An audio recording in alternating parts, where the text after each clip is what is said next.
Back on track, Spelljammer. Spelljammer! The fancy background. I love the art that you've made for the stream. Yeah, you like that? That's fun. It's showing off the races, all the cool little setup. Yeah, are all of them there? So the races that you've got with the new Spelljammer, I won't. So there's what have we got here? Races 1, 2, 3, 4, 5, 6. So All this be picture in represented there, right? There should be all the new races. But before we dive into the races, the Plasmoid's not there. I don't think. Is he? Is he hiding somewhere? That little Plasmoid's not there, and the Autognome. That's the other one. Yes. Okay. Yeah, the Autognome, the one that I always forget about. Before we dive into the races, though, let's have a little bit of a chat about what is Spelljammer for those people who have, not been playing D&D for that long, such as myself, or they're just getting into it, or they've been brought in by Spelljammer itself and want to have a little bit of a better idea of what it is. If you had to encapsulate it into a few sentences, what would you say it is? To make it sound as official as possible, I've got the source material here on D&D Beyond, so I'll read straight from what the creators wrote. So, introductions, the vast oceans of adventure. In a D&D game, adventures can unfold in any corner of the universe, not just in dungeons and wilderness of the material plane, but also other planes of existence, including whatever celestial navigators refer to as wild space. When you stand on a material plane or world and look up into the night sky, what you're seeing is wild space, and beyond that, the astral sea. Exploring the realms and these worlds they surround is the crux of the Spelljammer campaign. So, it's a lot more different than what is often thought when people think of it. They just think D&D in space, which it is to an extent. But what it actually refers to, and this is another way that you can have a Spelljammer campaign. So our one-shot that we're running tomorrow is based on a ship as you're traveling through this area they call the Astral Sea, basically more or less space. But the premise of it is you're traveling on these Spelljammer ships from planet to planet. And so there's some ideas, and I love the idea myself for like a more reoccurring and long-going campaign where people visit other settings. So, for example, they could visit the foreign world of the Forgotten Realms. They could then visit Greylands. They could then visit Ravnica, and you can have all these amazing settings and all these amazing NPCs in one story, which is it's like the idea of the whole MCU multiverse coming together, but Dungeons and Dragons style. So it's amazing kind of pick and play, and almost like a plug-in for Dungeons and Dragons, where you put it in and suddenly you can jump from campaign to campaign. And the only thing that had done this before Spelljammers, I feel, if my memory is correct, is the Strahd story. Because with Strahd, it started with players being abducted from wherever they were and brought to his dark dimension that he held control over. So you could kind of pull people from any campaign. This is doing that on a grander scale, where rather than pulling them to one story setting, the players can travel to any story setting. And then you've also got the fun of the actual ship itself traveling through space, all of these new wacky and wild creatures and races and backgrounds and features and vessels. It's awesome. It's awesome. I feel like that, of course, with traditional Dungeons and Dragons, you have the options to travel to different planes and all that kind of stuff, and find wild new sort of biomes and all that kind of stuff. I see Spelljammer as a more interesting way of sort of tying all of that together, as opposed to just going from point A to point B in an instant. It's kind of like the journey to bring you there in a much more fun and interesting way. And what's so exciting about it, and I think you touched upon this, I think you mentioned it, it's like you can have, as opposed to just one big adventure with an overarching storyline, you can have a campaign that has all these different sort of isolated storylines, sort of like different episodes of something like Star Trek or something like that. You know, where they go to one planet and they have this wonderful adventure, and it might last 1 or 2 episodes or something like that, and then they go to a whole new place. So you can always bring in something new and something wild and something that's going to keep the players on their toes. And I love it. I love it, and I can't wait to run one. Just an awesome idea, and with you kind of mentioning it as well, and what I was building on, you could even put homebrew in this, and it makes sense for then adding in like the party travels to a world that is there's currently a war happening between a human race and cybernetic race of slow-moving drones. The players face off against their first one and see its turret slowly turn towards them as it begins shouting, "Exterminate, exterminate!" And it makes sense because they're traveling from one world to another, and suddenly you have another space. They're in Doctor Who. You could take them to Star Trek. You could take them to so many amazing areas like Star Wars. All of these places now make sense because before it was like a really wacky, like adding pop culture and these people was kind of like a small just cameo, fun thing before, but now it makes logistical sense. Like your Spelljammer ship travels to that universe and that world. So anything that you are inspired by in regards to pop culture, any movie, any TV show, any book, anything like that, as a DM, you can now incorporate that into your campaign and have a way of getting there that is officially recognized in Dungeons & Dragons. Even though where you're going might not be official Dungeons & Dragons material, you have a way of going there, and that's a exactly. Fun concept. I've seen a few people who are not so happy with the source book. I'm going to disagree with them. I love the source book. I haven't read everything, of course, but I just love the possibility, because when I've seen people who are not so happy with it, they usually talk about the things that they feel are lacking or just not included in the book. I find that those things that are not there are the greatest things. They've been excluded on purpose so that you can fill in the gaps and play the kind of game that you want to play. And after all, isn't that what Dungeons & Dragons and tabletop role-playing games are all about? Yeah, one of the greatest problems that people had with 4th edition was the fact that they tried to rule everything. And now there's always been that rule since like D&D 1st edition of the rules are guidelines, they're not rules. 4th edition kind of took that and threw it in the bin and was like, these are the rules, this is what you have to do, blah, blah, blah, blah, blah. And it just didn't pop off and didn't take off. 5th edition did the complete opposite, where they encouraged homebrew, and lo and behold, it's been the most popular of all the editions. So this source book, I feel, embodies what 5th edition is, of letting the DM, giving them a structure, giving them a guidelines, and then letting them just run wild. That's right. And hey, if you don't like it, if you don't like games that are more rules light, that's up to you. That's a personal preference, and all the more power to you. There's obviously, you can still go back and play Advanced Dungeons and Dragons or 3rd edition or 3.5 edition, or you can still do that stuff. And the great thing is, you can even incorporate Spelljammer into whatever game you're playing, whether it be 5th edition or not. There's ways of making it work, because there are some things that allow for that plasticity for you to play it however you want. That's what's so great, and I love it. And the artwork is amazing. Look at that. If that's not the single greatest piece of artwork you've seen in the last 25 years, apart from obviously every one of my streams on Twitch, then I don't know what is. I love the neon colors, the way they've worked it into space. I love neon in general, so the fact that they've made it look all mystical with this astral sea, awesome. Yeah, I love the color. I used to be more of a, black is the new black, but now I'm getting older and I love color.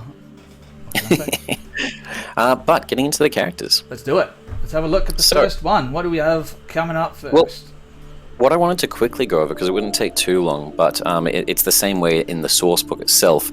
They have the backgrounds. There's 2 new ones listed that you can pick for your characters and these new races, as you kind of take on a bit of a persona in Spelljammer and on these Spelljammer ships. So I just wanted, if you're okay, quickly go over those. Yes, let's do it. I've just loaded that up for everyone to see, and we can see an image of a Plasmoid Astral Drifter. Correct. I feel like that could be the name of my autobiography. But let's move on. So, I'll just do a quick introduction. Yeah. I'll read the intro this time. You did the last one, so I'm going to do this one. Easy. With your permission. For longer than you can remember, you have traversed the astral sea. There, you experienced firsthand the wonders of the silver void. You stopped aging and no longer felt hunger or thirst. Driven by wanderlust, you drifted from one part of the astral sea to another, like a mote of dust on the wind. You have lost count of the decades that have passed since you arrived here. In your travels you have camped on the petrified hulks of dead gods and narrowly escaped the psychic winds that sweep across the astral sea, while also avoiding prolonged contact with the plane's most dangerous denizens. Over to you. No, I like it. The two things with both of these new ones that we'll be going over in a second is they've got the usuals of the skills and proficiencies. This one's Insight Religion. They've got the choice of languages, and the Astral Drifter I feel like is being slept on. I looked at the 5 players for tomorrow's stream, and I think 3 or 4 of them chose the Wild Spacer, because the Wild Spacer, we'll go over it in a second, there's a reason why, but 4 of them chose that, or 3 or 4 of them. The Astral Drifter is one of the few, very, very few backgrounds that let you choose 2 languages, not 1, which is especially important for people that are playing those sort of like more narrative stories. If you're playing, even like, take away that whole Astral Drifter, you can reflavor it however you want to. This is perfect for a couple of other reasons that we'll go down in a second. The fact that it has Insight and Religion, this is good for a sort of diplomat campaign instead, where you could be some sort of, whether it is diplomat or priest of the castle, whatever the way it's meant to be, and you're more a learned folk. So having those 2 extra languages is incredibly important, because there's not many that give you that option.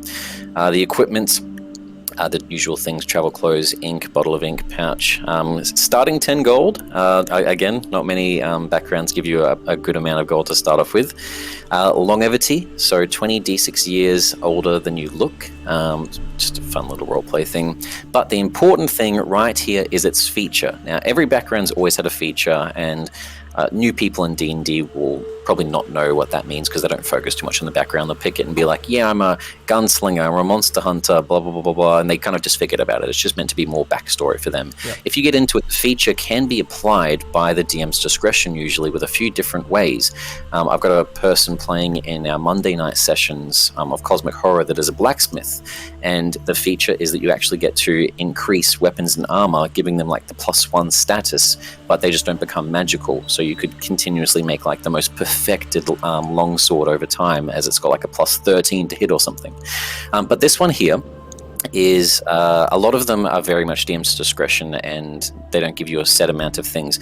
This is very different, where it gives you a big buff right at the start of Magic Initiate straight off the bat, straight feat, which is amazing.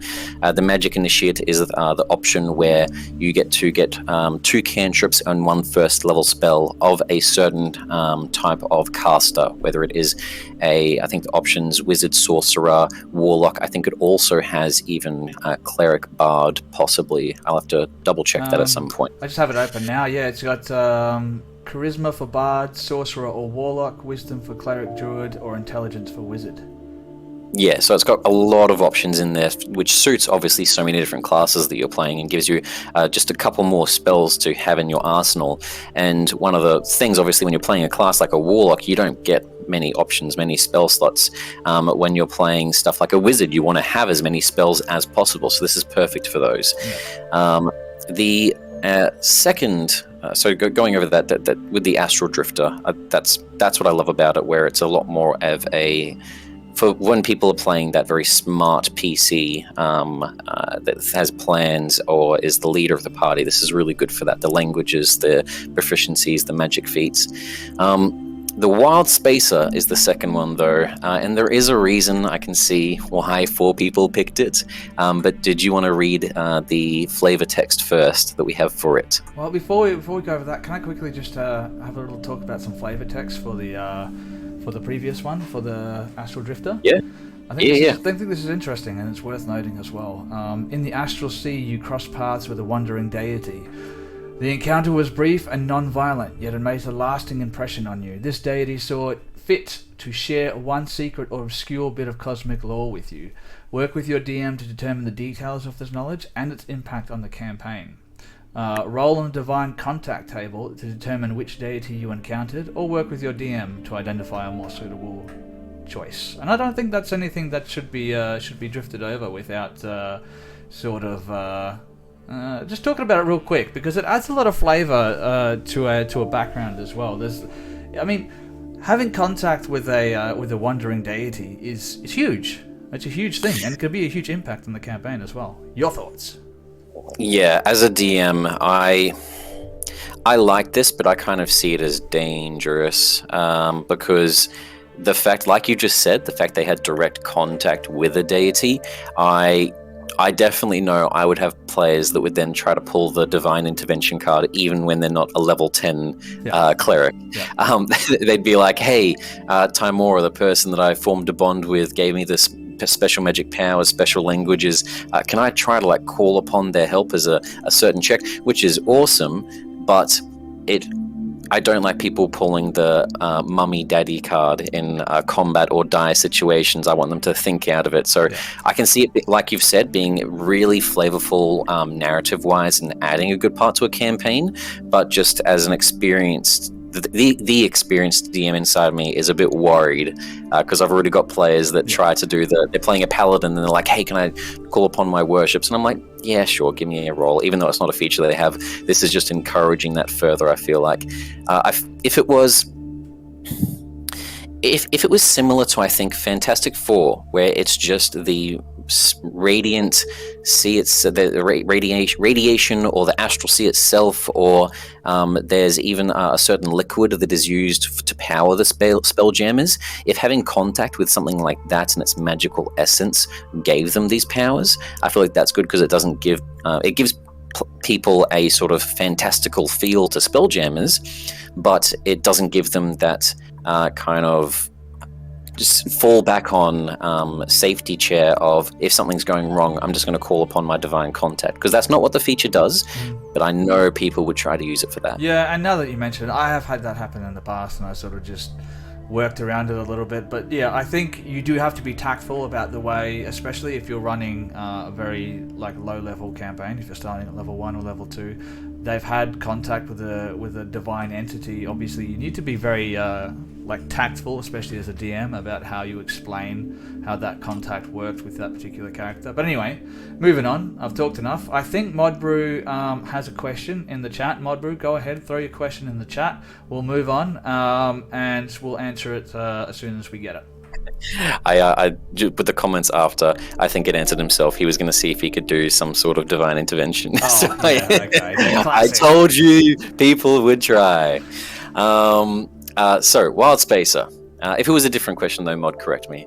Wild Spacer. So, you were raised by the void of wild space, home to asteroid miners, moon farmers, and other hardy folk. Perhaps you grew up on a far-flung settlement such as the Rock of Braal, or you spent your early years on a crew of a spelljamming ship itself, performing helpful chores such as swabbing the deck, loading and offloading cargo, and scraping barnacles off the hull. I wonder what spelljammer barnacles are. I haven't looked into that part. Yeah, that's. I had the same thought when I read this as well. It's like, what kind of barnacles grow in wild space? So I'm gonna have to look that up. Keep going. I'm going to quickly look up to see what that is. I'm going to find the answer to that.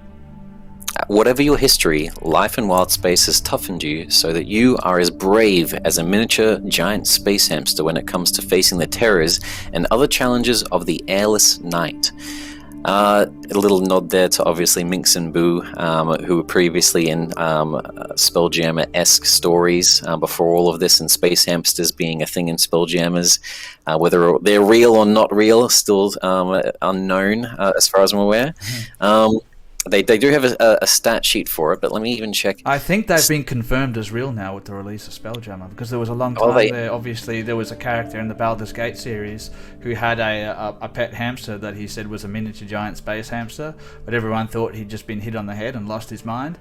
But I think now it's been finally confirmed as an actual creature. See, I'm looking at the stat sheet and I still don't know. It's still a tiny monstrosity.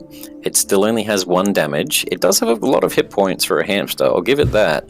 It's got a special feature called Go for the Eyes, which it just attacks someone's eyes. Comes directly from Baldur's Gate as well, that. Because there was a line that the character would say, "Go for the eyes, Boo!" So that's where that comes from. but it still doesn't have any. Oh, actually, okay, I'll give it this. It does have 5 feet of telepathy, so maybe I'm still on the fence. Maybe Minx is Boo is just a magical hamster. I want to see actual proof from wizards. But that is the wild spacer. So with its a couple of things, you've got athletics, survival. So it's obviously straight off from the bat a bit more of a fighter, tanker sort of background. You have navigators, tools, vehicles as proficiency with brackets space. Now this is important because there's vehicles land, vehicles water, vehicles space, and I'm not sure if there's a vehicles air or not, but I do know the other ones exist. And often people will confuse that. They'll have proficiency in vehicles and then they'll assume they can just drive anything. So letting the specifics of those are important, because obviously some characters are going to be pirates, some characters are going to be carriage drivers, and a carriage driver obviously can't jump into the steering wheel of a Spelljammer and be like, yeah, same thing, crack the horses. But it's obviously really cool as well, because it means that you as a player can be the captain of these Spelljammers and drive them, have proficiency in it. Just quickly before we move on, Modbridge just asked, are you familiar with abhorrent mind sorcerers? Yes, that is the Eldritch-styled Call of Cthulhu-esque sorcerer. I'm very, very familiar with that one. The Monday session that we're running for Hermes D&D is actually a cosmic horror campaign, so I've been doing a lot of research into that sort of stuff lately. Fire your next question. What are you questioning? Well, one thing that I wanted to talk about real quick is with the Spelljammer sourcebook being brand new, obviously vehicle space is probably not included in any of the other backgrounds that you can choose officially. So I think obviously if you're going to be running a Spelljammer campaign and you want a character to be proficient with space vehicles, but you don't necessarily want the wild spacer background, maybe just consider changing one of the other vehicle proficiencies into a space vehicle so that you're not really limited to just wild spacer background. I just want to quickly check something. Oh, so this is used for... Okay. So a belaying pin's like a ship device that you can pull out like a club. What I was interested with is, I think this is another reason why it's overpowered for like very non-magical low level. I say non-magical even though it has space proficiency, but if someone was running a non-magical, if you were to reflavor a wild spacer and say you're starting off as commoners for whatever the reason or the setting, this background starts with a weapon. I don't think there's any other subclasses that start with a weapon. Not that I know of. I could be wrong because I don't know all the backgrounds off by heart, but I don't think there are any backgrounds that do start with a weapon, so I think you're right there. And then finally, we have 2 things. So there's the flavor text before the feature for some reason with this one. I don't know why they have it flipped. But close encounter. You had a harrowing encounter with one of Wild Space's many terrors. You escaped with your life, but the encounter left you with a scar or 2, or perhaps recurring nightmares. Roll on the close encounter table to determine which creature nearly got the best of you. Creatures marked with a asterisk appear in the boozed astral menagerie. The others are described in the monster manual. So you have D1 being a beholder, D2 being cosmic horror, 3 being a fair, 4 being one of the new creatures, a lunar dragon, which looks really cool. I've took a look at that one already. I think the lunar dragon was also in Fizban? Oh, no, it says it's in the Booze Astral. I'm thinking of the Solar Dragon, I think. 5, Mind Flare. 6, Talgu. I've never seen that one before. 7, Nyogi. I know that's a big Spelljammer monster. I've seen its name a lot. 8, Space Clown. 9, Vampirate. And 10, Void Skaver. Oh, Space Clown and Vampirates. Those are good plays on words, ladies and gentlemen. You got two different sides of the spectrum. I want to have a look at a Space Clown. What does a Space Clown look like? The Nethalgu is horrifying. Horrifying, you say? Well, I feel the people at home need to see that. Nethalgu. Let's have a look. What is a Oh, look at that guy! Not gonna lie, I thought it was my ex-wife for a second there, but And the worst part, I feel as well, is it's a large aberration. I thought that thing was going to be like squid-sized by the picture, but that thing is the size of like an elephant or like a horse. It's a big spider boy, like an alien queen almost. That's fun. Can't wait to add that to my next campaign. Look at that guy. Okay. He's so cute. Only your mother could love that. Look at the little arms in front of his mouth. That's my favourite part. All those little creepy little hands. And then finally, we have the feature. And this, I think, is why everyone picked it. So, the feature, Wild Space Adaptation. So remember I guess this might be why they have it switched around, but the fact that you fought a creature, managed to survive, you gain the Tough feature for free. The Tough feat is very strong and often picked by barbarians and fighters and most other people that need a bit more hit points. For any class, whether you're a squishy wizard, a frontliner, a backliner that needs a bit more hit points, druid trying to cycle through all your different forms, more hit points is always important, and Tough just gives you that straight away. In addition to that, which is already, I feel, strong enough, you've learned how to adapt to zero gravity. Being weightless doesn't give you disadvantage on any of your melee attack rolls. So we'll open this up as well just quickly and I'll go over it, but there is, similar to water fighting in Spelljammer, a weightless rules. For any location that doesn't have gravity, there's two main things. There is impeded melee. When making a melee weapon attack, a creature that doesn't have a flying or swimming speed, which is very cool, has disadvantage on the attack rolls unless the weapon deals piercing damage. So the way that I see this is it's similar to like being on a spaceship, like a spacecraft in like our actual world, and you see the spacemen or spacewomen jumping around in that sort of slow motion. And I can see how if a creature had the ability to fly and was used to this, or swim and was used to this sort of gravity and atmosphere and way of moving, it feels a lot more fluid to those sorts of races. And then. So Modbrew just had a quick question in the chat as well. So he asked a quick question, grappling counts as an attack. I think the important thing here is that it says melee attack with a weapon, so grappling wouldn't count for that. Correct. You'd easily be able to kind of get into someone straight away. It's the fact of, I think, working out with anyone that practices archery or, melee weapon, who practices swordplay or any of those sorts of hand-to-hand combat. When a melee weapon is involved, the weight of the weapon is often very important in how to wield it, how to hold it, making sure the blade is well weighted at front, back, etc. This completely throws it on its head, basically, when gravity is removed. The second part, however, is movement. A creature can use an action to push off something heavier than itself, move its walking speed, flying speed, or swimming speed in a straight line. The creature continues to move along this course, moving in a straight line at its speed on the end of each of its turns until something stops it or changes its directory.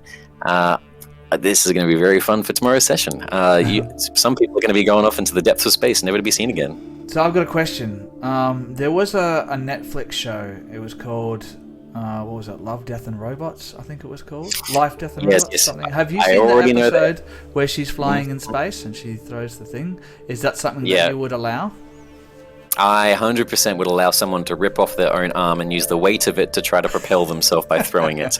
That is awesome. There you go, ladies and gentlemen. Yeah, that was. I thought that was very creative. So check that out. If you haven't already, it's on Netflix. You might see something similar happening tomorrow night on our actual play live stream on Twitch of the Flying Nostromo. So make sure you check it out, guys. Correct, but I feel like the fact of this giving you as other races like a Goliath, Orc, things that are often picked for the tankier races where they don't have a swimming speed or a flying speed, so this gives you the ability to fight normally. Perfect. It then gives you the Tough feat, which for, again, those races and the classes that they're likely to pick is then perfect. More hit points. Easy. It's just the bread and butter to what any person would need, which is nice, but I feel like it's too overpowered, which is the point where we had like 4 people out of 5 picking it. And I just feel like the Astral Drifter then just doesn't get enough love. So if you're playing in someone's campaign, don't be that type of a person. Make sure that it makes sense for your character roleplay wise, but it's very strong. Yeah, and I think I talked about this on an episode of Critical Conversations, is come up with your character your character concept first, and then try and pick the mechanics that fit that, because you're going to have a much more fun time and have a character that's much more in-depth and fun to play. Modbrew chucked another question in the old chat zonies there, and he was asking if you can summon a flying abomination and ride it in space. And I think I know the answer to this one, but you're the DM. I was typing back, but I'll just say it. So, for both things, changing your subclass, I'm more than fine with you doing that, and thank you. For the creature, it would depend on the way the creature looks. I think I'd get a little bit physicsy with this and the way that the creature has flight. If it is things like self-propelled, like Superman, I think I would allow that. If it is things like wings, like Hawkman, then I think that I wouldn't allow that.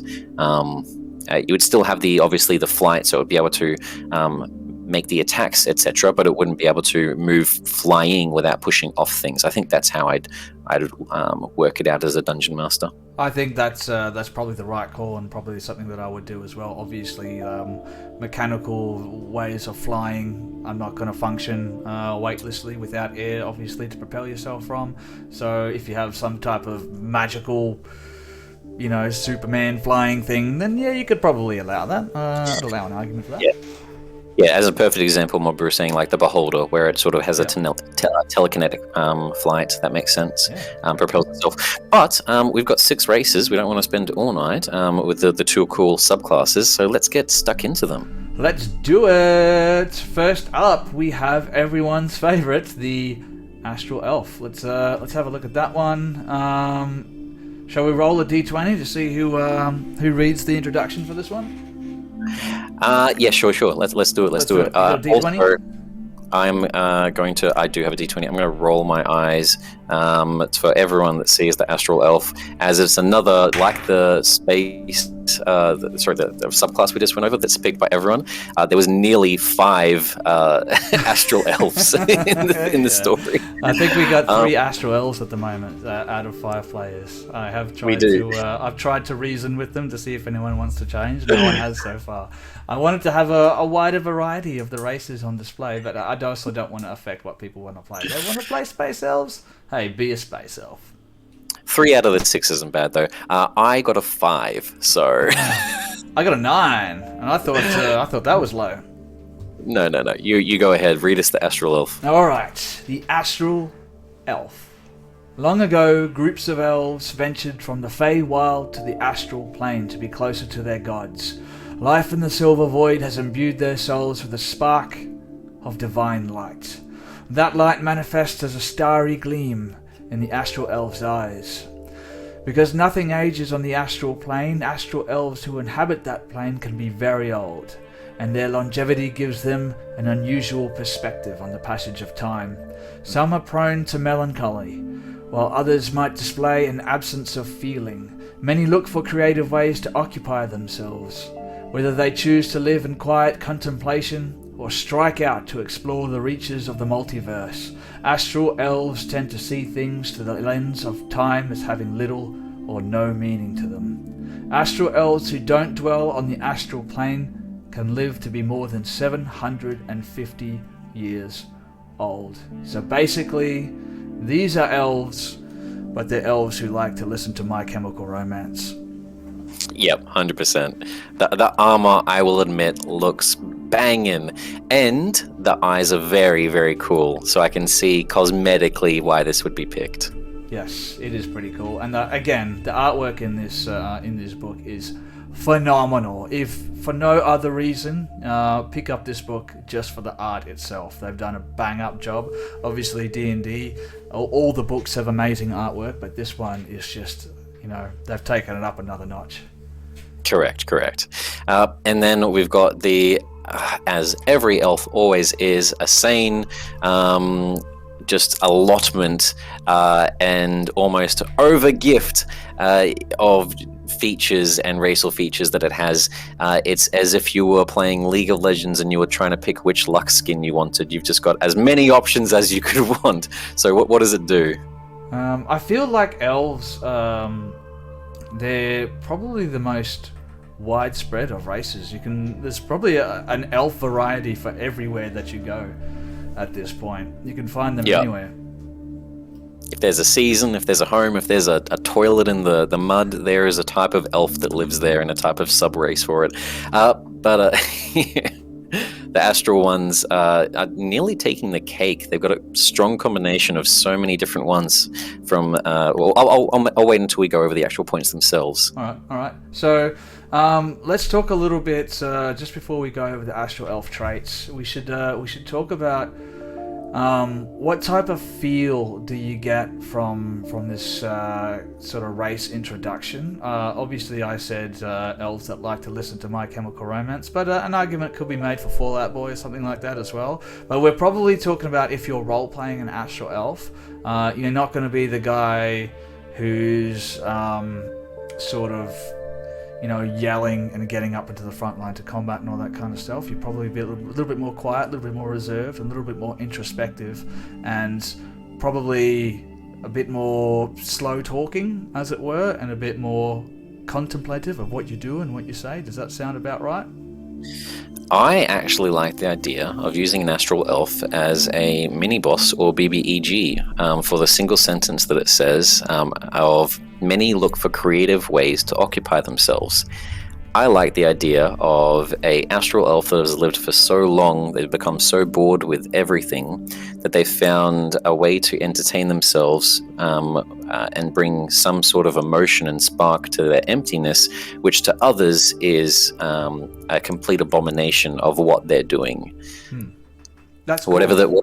that, it's almost whatever they're like doing. a teenager acting out, but instead of someone who's young, it's someone who's just grown so old and so bored with everything. You know how teenagers are complaining about being bored?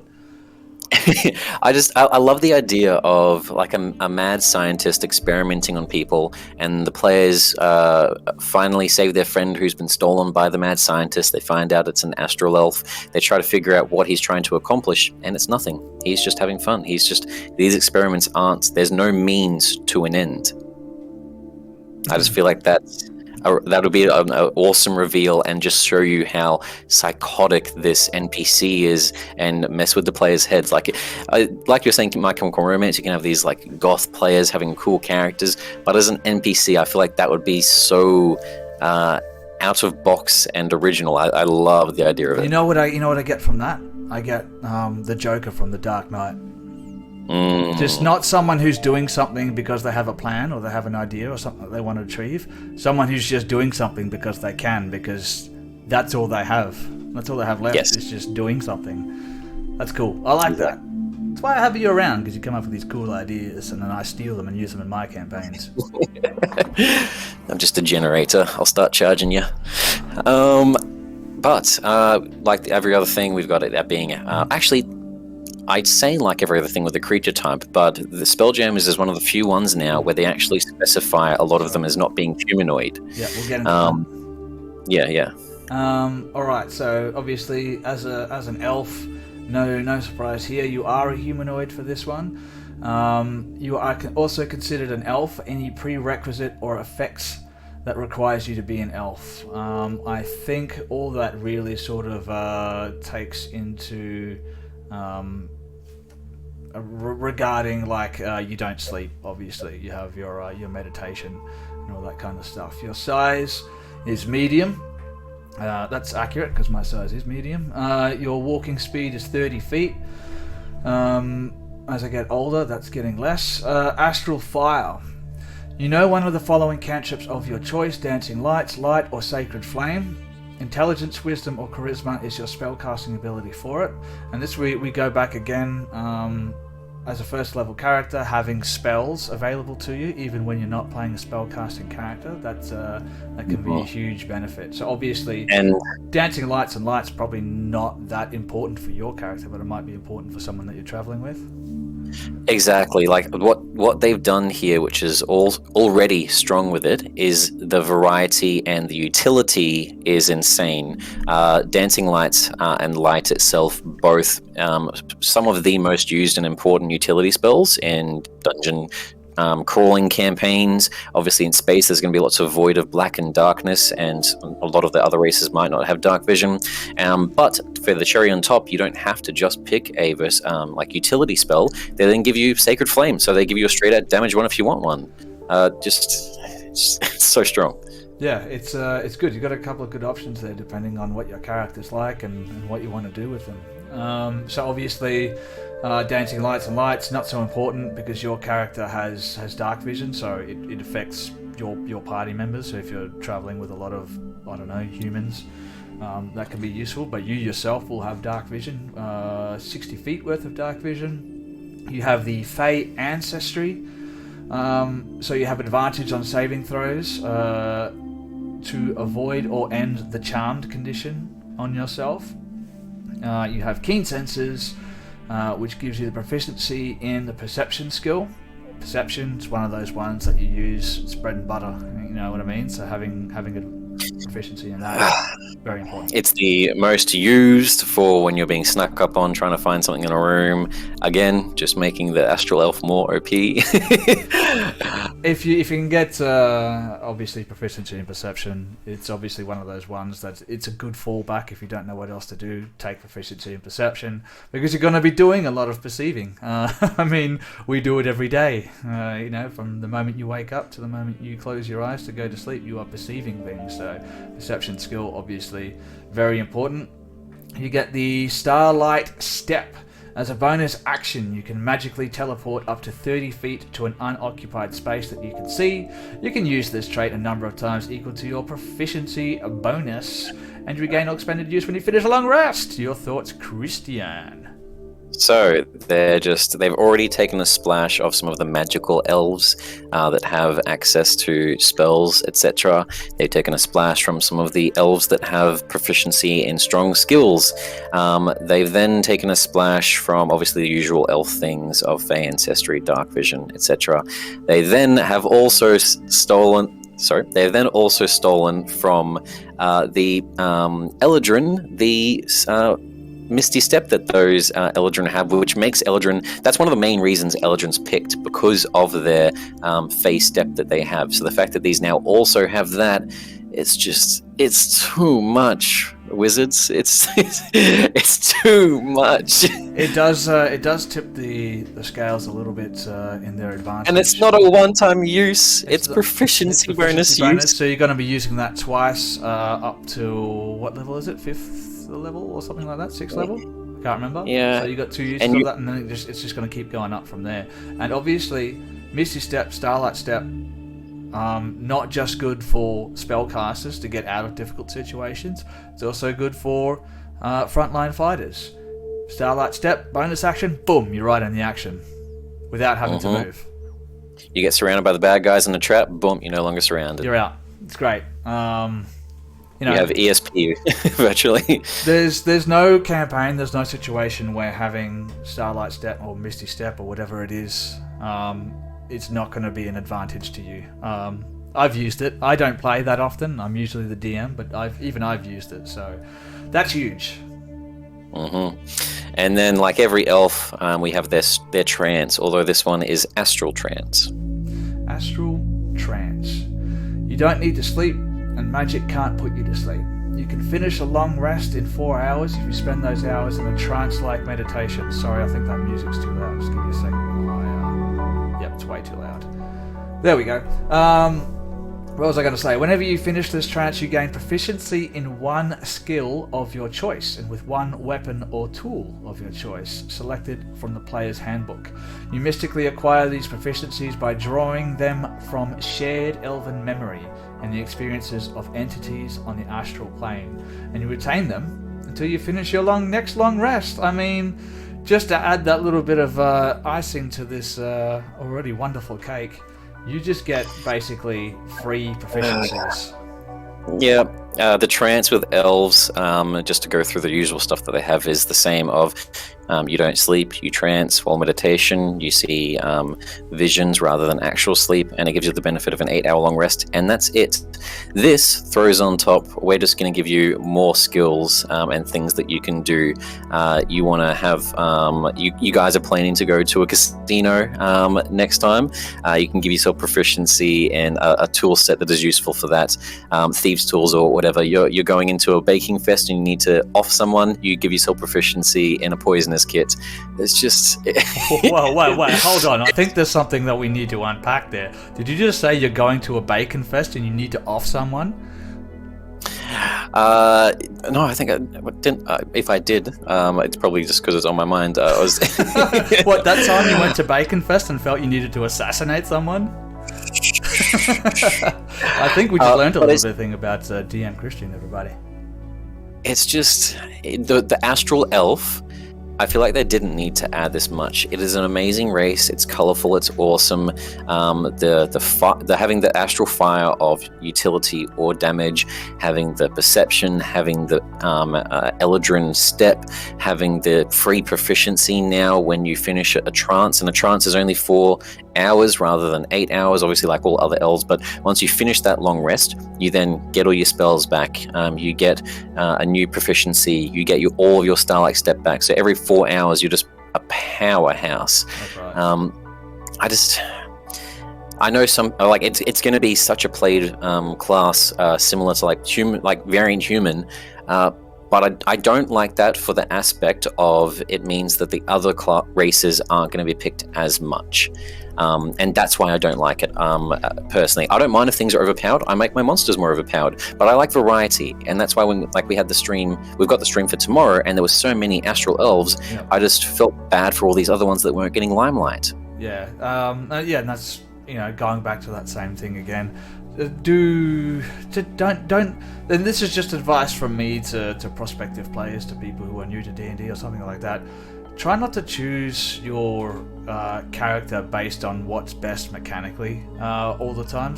Sometimes it's fun for games like Tales from the Roguelike Tavern or whatever, one-shots. But if you're going to be doing a long campaign, pick what is most interesting to you and not what is mechanically the best, necessarily on paper. What I was just thinking, I think there's so many different variations of elves now. You could populate a whole party just with elves, and you wouldn't even need to rest for 8 hours. Everyone can just rest for 4 hours and then just keep moving. Yeah.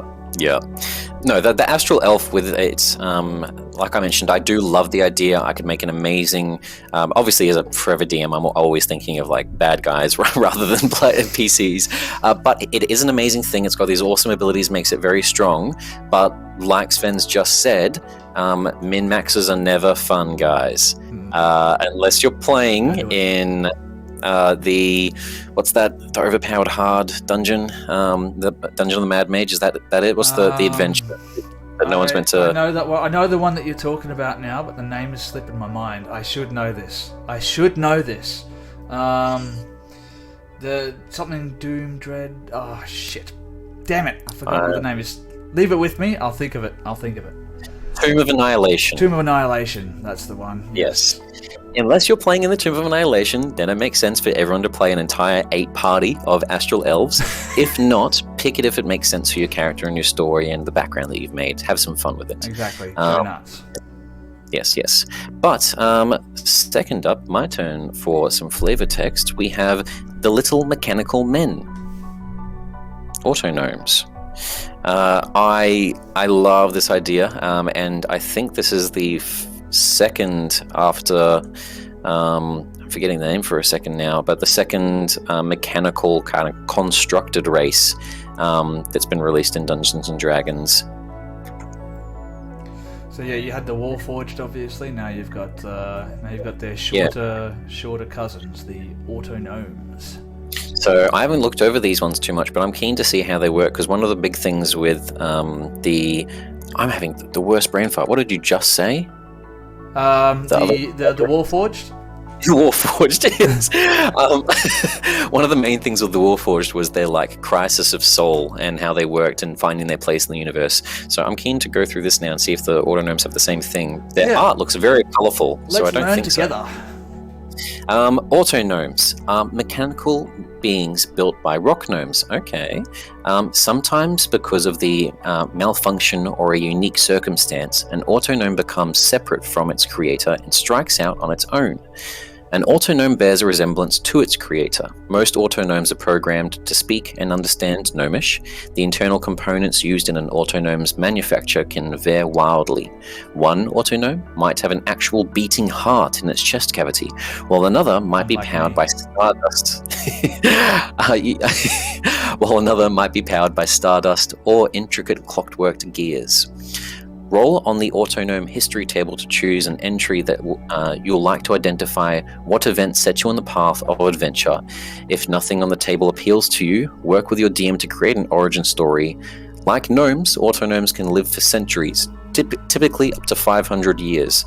So my guess is, even if you're powered by flavor text done, my guess is even if you're powered by Stardust or Clockwork Gears, you probably just eventually stop working like good old Nokia phones. Eventually it just dies of manufacturer warranty. So unlike an iPhone, which has planned obsolescence built into it to stop working within a week. But they don't give you. I'm surprised by the lack of information that this gives for the Autognomes. I was just talking about the whole soul thing, and it says sometimes they strike it on their own, but it doesn't explain why. Let's read these Autognome histories. Maybe they give us more insight. So, a D6, these stories. Number 1 is your creator gave you autonomy and urged you to follow your dreams. A little bit Pinocchio-esque. 2, your creator died, leaving you to fend for yourself. I was actually thinking of like a cool background where you're like an Autognome that's already like 450 years old, on the verge of death, and you just be kind of sitting there as your creator died millenniums ago. 3, a glitch caused you to forget your original programming. You don't remember who made you or where you came from. 4, you don't like how you were being treated by your creator, so you ran away. 5, you were built to complete a special mission. And 6, you felt trapped in the role for which you were built and abandoned your creator, determined to find a greater purpose. Okay, what I don't like with this, but I guess it kind of answers the question, is some of the stories feel like the Autognomes have to be given a soul or awareness, and some of them say that they already have it. It's difficult with the way, like, your creator. Number 1, perfect example, your creator gave you autonomy. So what happens if your creator didn't give you autonomy and you roll a 5? You have a special mission. So does that mean after the mission you just robotically return? Or 4, you don't like how you're being treated by your creator? You don't have autonomy, so how do you know how you like? They don't give enough information, which I guess leaves a speculation for the dungeon master. Yes, but that's what I was going to say. I think that's that case of where, some information was purposely left out, or whether it was purposeful or not, but you do have a little bit of creativity as a dungeon master and as a player. So obviously it just says your creator died, leaving... or one idea that you could have, for instance, and I was just thinking about this while you were talking, imagine playing an Autognome character who does have a soul that was given to you, and autonomy that was given to you, and meeting another Autognome that doesn't. Imagine the interaction you could have with that. That'd be cool. I would dig that very, very much. I guess I'm just being picky. I don't like how they gave the Astral Elf such a cool biography, and then they just the Autognome is so bland. Just more favoritism. Wizards, stop loving elves. But Autognomes, with their details. So, creature type, you are a construct. Now, this is especially strong for so many different types of monsters you may fight or spells you may come against. There's a large majority that interact with saying they don't work on constructs or etc.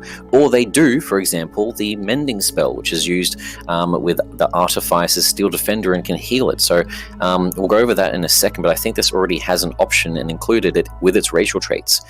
Size, small. Obviously, it says you are built after, like, identically after the owner. Speed 30 feet. From memory, actually, is that halflings that have 25 feet and gnomes have 30 feet of movement? I believe it is halflings, yeah. Okay. Armor class. So, straight off the bat, higher AC. Armor casing. You're encased in thin metal or some other durable material. While you aren't wearing armor, your AC is 13 plus your dexterity modifier.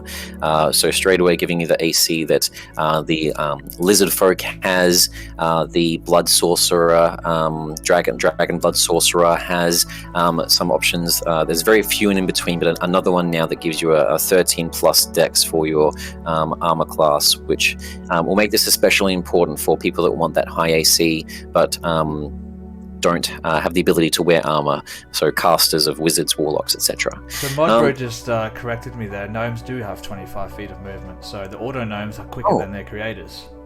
Okay, I thought that was interesting. Built for success. you can add a d4 to one attack roll, ability check, or saving throw you make, and you can do so after seeing the d20 roll, but before the effects of the roll are resolved, so knowing whether or not you failed or passed. You can use this trait a number of times equal to your proficiency, and you regain all expended uses when you finish a long rest. So it's basically a free use of like Bless, just added on top a couple of times a day, which I like. It's a little spice on, and it makes for dramatic rolls when those important things do happen and you want to use one of these built for success rolls. Yes. Not too overpowered, but I like it. Healing Machine, the next feature, and this is what we were talking about with it being a construct. If the mending spell is cast on you, important the wording there, if cast on you, so you don't have to be the one to cast it, so you could be a frontlining Autognome and someone else could like go backline and could cast this on you. You can spend a hit die roll, also important with the wording here, but I'll go over why in a second. Roll it and regain a number of hit points equal to the roll plus your constitution modifier. Now this is very big because despite its armored casing, this means if you're playing a class that has a very high hit die and generally has a high constitution, you're going to get a lot of hit points back. Perfect example, if you're playing a barbarian, your hit dice is a d12, your constitution is usually your second highest stat below either dex or strength, depending if you're going for your unarmored fighting style or your depending if you're going like tanky or damagey, but that hit dice and the constitution and someone else being casted on you enables the Autognome to be a very, very good frontliner. The armor casing just is the cherry on top, and Built for Success even adds to that with the movement speed as well. All of this helps you be a frontliner. You're quicker, so you can get into combat when need be than normal gnomes. Built for Success, when you're in the front lines and you're in that AoE spell or you're being targeted because you're the main threat, you can have a better chance of surviving those things. I like the way they're working in it. It doesn't feel too strong so far, but if you play it correctly, it can be very useful. Finally, with the Healing Machine, in addition, your creator designed you to benefit from several spells that preserve life but don't affect normal constructs. Cure Wounds, Healing Word, Mass Cure Wounds, Mass Healing Word, and Spare the Dying. So those spells usually say they don't work on you, but on yourself they do work because of the designer's specifications. Now this is important because basically what this is doing is it's meaning that all of the adverse malicious spells that can't affect constructs don't work on you. All of the useful spells that heal you do. So it's like a small little cheat code written in your system by your designer. Yeah, that's fun. And you know what? While you're talking again, had a fun character concept. Imagine 2 players. One of them plays an artificer, the other one plays an Autognome. Imagine them 2 playing together. Like the Autognome could be the creation of the artificer, and they can explore that relationship in the gameplay. I really, really like that. You could be like the armorer, but also the have your steel defender at the same time. The next in the Autognome's features, racial traits, mechanical nature. You have resistance to poison and immunity to disease. You have advantage on saving throws against being paralyzed or poisoned, and you don't need to eat, drink, or breathe. The eat, drink, or breathe obviously only important if you're playing like a very hardcore realistic setting, but the resistance to damage, immunity to disease, and advantage on paralyzed or poisoned is very strong. I'd say this is probably even more so than the Healing Machine. This is probably the strongest feature that you get, as it's straight stats. And the best thing, giving you resistance is making you tankier. Immunity to diseases, so when you get stabbed by that thing that would usually have a diseased dagger that tries to attack you because you're the frontliner, like I just said, this is just a perfect tanking, frontlining, melee-focused trait. Second last, Sentry's Rest. When you take a long rest, you spend at least 6 hours inactive, motionless instead of sleeping. In that state, you appear inert, but you remain conscious. Very good for keeping watch. And last of all, specialized design. You gain 2 tool proficiencies of your choice selected from the player's handbook. Now, unlike the Astral Elf, obviously these can't be changed, but I really like this because it just gives you a bit more versatility for the roleplay. Everything so far, as we've seen, is very combat orientated. Heals, damage, resistances, keeping watch of players, high dexterity. So I like that they didn't forget too much about actually making a little bit more roleplay focused. Even with the stuff like this is the way your creator made you with the healing spells, but giving you the proficiency, you can not even have these as important story-wise, but just have them add a bit more flavor to you. As an example, if anyone watches Critical Role, Chutney, the small little elf from Santa's Claus that's made his way into the main campaign, has proficiency in woodworking tools, and it's one of the main core centerpieces about his character and works its way into nearly all roleplay. So you can do the same thing with your Autognome. Designed for a purpose, have the proficiencies as whatever you were designed for, whether it's a woodcutter and you have proficiency in woodworking tools. If you're designed as a welding robot to work on the outside of Spelljammers that don't have air bubbles, and you're out in the depths of space not breathing, you could have proficiency in blacksmithing tools. So you can really kind of flavor it for whatever the story is. Amazing, yeah. And I think not only is there a possibility here for like frontline sort of classes, there's also the possibility to be like a maybe a frontline spellcaster, like a wizard. Obviously, you get the additional armor class and the additional sort of things that help buff you. Yeah, there's a lot of possibility here with the good old Autognome. Correct. Play something a bit off meta and have some fun with it. But that is the Autognome. Othic just joined us in the chat as well. He's going to be one of the players for tomorrow night. Oh yes, he just got his subscription for 4 months with Crit Miss. Thank you. More people should be like Ando. Everyone, be an Ando. But we have one of the races which has been picked in the campaign. We don't have any Autognomes, unfortunately, but we do have a Giff. Speaking of Othic, this is your character race right here, my good friends. Yeah, let me pick it up. Let's talk about the Giff. The Giff. Am I pronouncing that? Is it Giff or is it Giff? I feel like this is the same with the internet memes. Is it Giff or Giff? I'm going to say Giff. I'm going to say Giff because I hate Giff so much. You hate Giff? Like as in the cleaning product? Everything, the word, just the meme is too dry. You're more of an Ajax man. I get it. It's fine. Giff are tall, broad-shouldered folk with hippo-like features. Some have smooth skin, while others have short bristles on their faces and the tops of their heads. As beings of impressive size and unforgettable appearance, Giff are noticed wherever they go. Most Giff believe they originated on one world, but their home world is now the stuff of legend because no living Giff has seen it or knows where it is. The divine beings who created Giff have likewise been forgotten. Their titanic, petrified bodies drift on the astral sea, isolated and unrecognizable in their current forms. Although they don't realize it, Giff are drawn to the astral plane because, on a deep psychic level, they remain connected to their creator gods, who have just enough divine spark left to imbue the Giff with sparks of their own, which Giff have learned to channel through their weapons. Most Giff have no idea where this so-called astral spark comes from, but they feel its presence most strongly when they are in wild space or the astral sea. Giffs are split into two camps concerning how their name is pronounced. Half of them say it with a hard G, half with a soft G. I was just talking about that. I haven't read this before. I'm glad I'm not the only one who's brought this up. Disagreements over the correct pronunciation often blossom into hard feelings, loud arguments, and head-butting contests, but they rarely escalate beyond that. There we go, ladies and gentlemen. I now know what Modbury was talking about when he said that the Wizards of the Coast took away their joke. I love that they added that in. Now, two things. One, the art is, again, amazing. I love what I was expecting when I saw these and the racial traits that they have, which we'll go over soon. I was expecting a lot of the type on the left, very militant looking Giffs. But the one, I especially love the one in the middle, the roguish looking type, which totally flips the idea on its head, where they're not just big hardy guys with weapons. It really helps people make those like off meta, more narrative creations. The second thing I loved that you're reading out in the explanation there is about their creator gods, the divine beings who created the Giff, long forgotten Titanics, with very special flavor text here.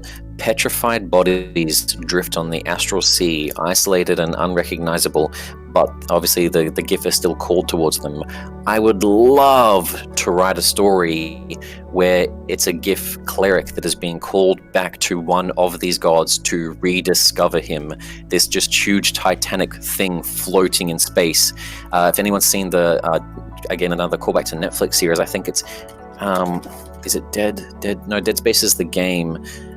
Something Space Netflix series. It's like a cartoon animation. Final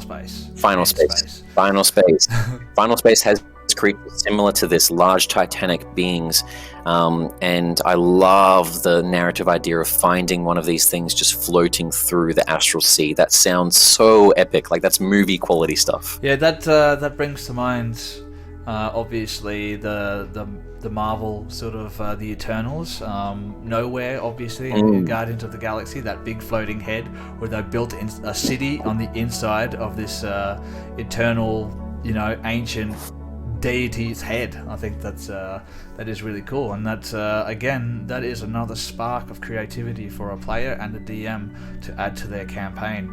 And what's great about this, and all of these classes in fact, is they all have that little bit of something. So if you had one player from every one of these races, you could work that into your spelljamming campaign. You can go and visit this long dead husk of an ancient deity, and then go off and find whatever else it is. You can do that and then go to the next thing and then go to the next thing. So it works really well with the campaign as a whole. Exactly. What do the Giff do, Sven? What do the Giff do? That's a good question. Let's talk about the Giff traits. You have the following traits. Your creature type is humanoid, no surprises there. Your size is medium, your walking speed is 30 feet, and you have a swimming speed equal to your walking speed. Obviously, the way they've written that is actually that they've written that on purpose. So if your walking speed increases, obviously, rules as written, your swimming speed increases therefore also. So do keep that in mind. If you take a feat, or if you're a monk or something like that, if your walking speed increases, so too does your swimming speed. Astral Spark. Your psychic connection to the astral plane enables you to mystically access a spark of divine power, which you can channel through your weapons. When you hit a target with a simple or martial weapon, you can cause the target to take extra force damage equal to your proficiency bonus. You can use this trait a number of times equal to your proficiency bonus, but you can use it no more than once per turn. You regain all expended use when you finish a long rest. So, a couple of interesting points here that you need to keep in mind when you're making a Giff. It does specify that they need to be simple or martial weapons. I think that pretty much covers everything, though, doesn't it? Simple and martial? Yeah, the fact that they add in the simple means that you could be playing things like a monk and just use a staff. It doesn't need to be a martial weapon, which is really cool. And one thing that it specifies again with the wording is it doesn't say melee. Yes, that's right. It just says simple or martial weapons, so you can add this to your ranged attack, and of course, which it's force damage combos. as well. Exact force damage. Not many things are resistant to that, but it's because it allows ranged. It combos in lovely, more just bread and butter of creation here. Good job, wizards. Into the next feature. Of course, Ryan Johnson is the only person who is resistant to force damage. Firearms Mastery. You have the mystical connection to firearms that traces back to the gods of the Giff, who delighted in such weapons. You have proficiency with all firearms and ignore the loading property of any firearm. In addition, attacking at long range with a firearm doesn't impose disadvantage on your attack roll. So you're a hippo sniper. I love it. I was not expecting this when I heard about the races. And like you said, that obviously it synergizes well with the previous trait, because you can add 2 points of bonus force damage to a long range attack with a firearm. So I'm not sure what the range is on a firearm. Well, do you know what it is off the top of your head? They get pretty out there. I think from rough memory, it's like Pistols have the same range as like longbows, and then more further than that, getting up to like 800 feet, I think. It's not insane, but it's very, very far away. It's very long, combat-wise. So basically, especially when creatures can only move 30 feet per turn, it's very big. Yeah. So if you manage to engage in combat over a long distance, you can use your long range without imposing disadvantage on your attack, and then add that 2 points of force damage on top of that. So basically, if you were to engage in ship-to-ship combat, you could get the first shot off, for instance, if there was a ship approaching you. Now, one thing that is insane here is obviously the not disadvantage with the melee weapon, which is great, but the Astral Spark, it doesn't specify when you hit a creature. Yeah, it just says when you hit a creature. So what you could combo this up with, and I'm loving it for the whole idea, you have this mystical connections to firearms that trace back to your gods, and in Dungeons and Dragons that sounds especially like one certain type of subclass called the Hexblade Warrior, where you have a connection to your weapons and the weapons have some sort of insight.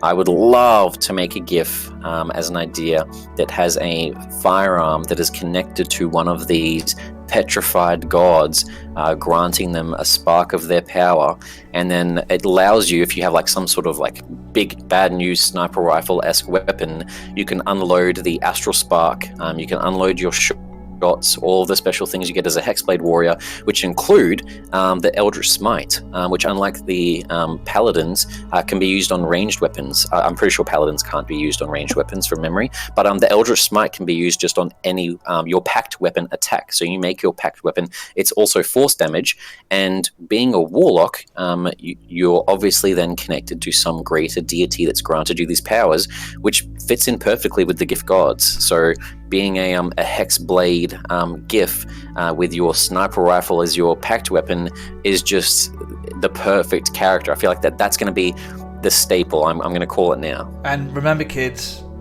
don't min-max. I just, you know how there's often things that are always picked, like you'll always have a wood elf, beastmaster, or ranger, because it's just the standard thing people expect.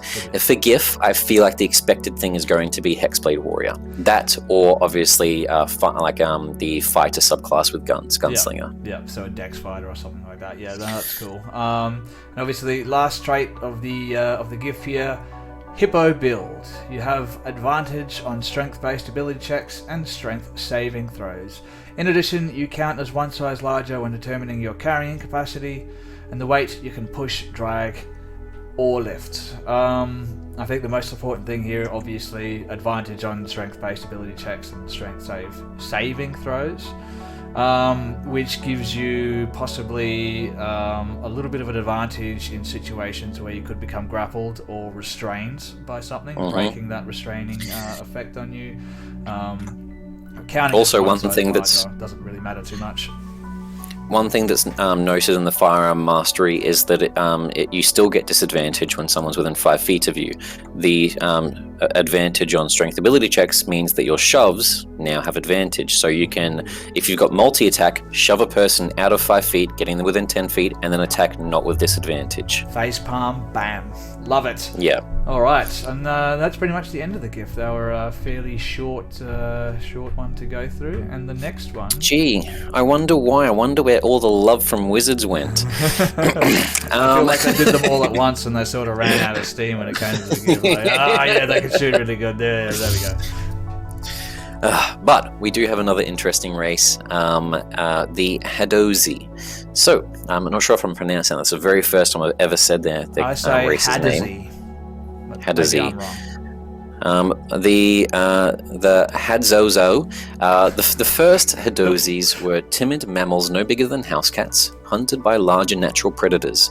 The Hadozees took to the trees and evolved wing-like flaps that enabled them to glide from branch to branch. Several hundred years ago, a wizard visited Yazir, the Hadozee homeworld, with a small fleet of spelljamming ships. Under the wizard's direction, apprentices laid magic traps and captured dozens of the Hadozees. The wizard fed the captives and experimented an experimental elixir that enlarged them, turned them into sapient bipedal beings. The elixir had the side effect of intensifying the Hadozee's panic response, making them more resilient when harmed. That doesn't sound nice. The wizard's plan was to create an army of enhanced Hadozee warriors for sale for the highest bidder. But instead, the wizard's apprentices grew fond of the Hadozees and helped them escape. The apprentices and the Hadozees were forced to kill the wizard, after which they fled, taking them all and remaining vials of the wizard's experimental elixir. With the help of liberators, the Hadozees returned to their homeworld and used the elixir to create more of their kind. In time, all Hadozee newborn came to possess the trait of enhanced Hadozees. Then, centuries ago, the Hadozees took to the stars, leaving Ysir's fearsome predators behind. In addition to being natural climbers, the Hadozees have Hadozees have feet that are dexterous as their hands, even to the extent having opposable thumbs, membranes, and skin hanging loosely from their arms and legs. When stretched taut, these membranes enable Hadozees to glide. Hadozees wrap their wings around themselves to keep themselves warm. Can I just say one thing before we continue on? Isn't this just basically the plot of the Planet of the Apes movies, the new ones? I was about to say the background that they've got for the explanation here, it's trying to fit in so much information. There was like 3 different plots going on. There was small monkeys on a planet, a wizard appears, and there was three different timelines. These guys on the planet, wizard appears, starts experimenting on them, tries to make an army, and then them growing up themselves and traveling to the stars. Like, so much is going on here. Also, I don't know about you, but the way they've written this narratively, the fact that the elixir had side effects of intensifying their panic responses just feels like a horror film to me. I don't know why then the Hadozees and the apprentices that cared for them so much would then do this on more monkeys. I feel like they would have destroyed the elixir if it... Like, obviously, I don't know if it's worth making more of their kind if they know what they're doing to their smaller young. I feel like if you take away that last bit where it increases their panic response, it's, they're sort of it's kind of like teaching in a bottle, as it were. But increasing the panic response feels like you're just going to make an entire race of creatures that has social anxiety 24/7. So it sounds like a bit weird, but it sounds like you give this to a person and you suddenly create a human that's lived through COVID. You make a monkey version of Shia LaBeouf. It's just not a good thing. It's not a good thing in Dungeons & Dragons. It's not a good thing in real life. One Shia LaBeouf is enough. But we've got their features. Hadozee traits. They are creature type, humanoid, size, medium or small, which is becoming a bit of a regular thing with a lot of classes, which is very cool. I like the idea of having the choice sometimes. I actually had a girl started playing in our Sunday sessions just with friends, and she wanted to be a small creature just because she wanted her character to be a female that was about like 4 or 5 feet tall. So rather than being medium-sized, we made her small size just because it made sense. So she's not a gnome, but it's just the size of the person, which I think can add to the roleplay a bit. Speed, 30 feet. You also have a climbing speed equal to your walking speed. Same thing you're mentioning with the Giff, equal to walking speed. So as you can walk faster, you can climb faster as you're as a barbarian or monk or whenever that creases with the nimble feet. Mobile feet. Dexterous feet as the next trait. As a bonus action, you can use your feet to manipulate an object, open or close a door or container, or pick up or set down a tiny object. Now it says manipulate a small object. It doesn't say, the reason I'm going over this is because I know the Thri-kreen does say it. It doesn't say handle a weapon. So I'm assuming you wouldn't be able to hold a dagger or etc. in your feet and be like some insane like One Piece Zoro creation where you're triple wielding 3 swords with 3 hands.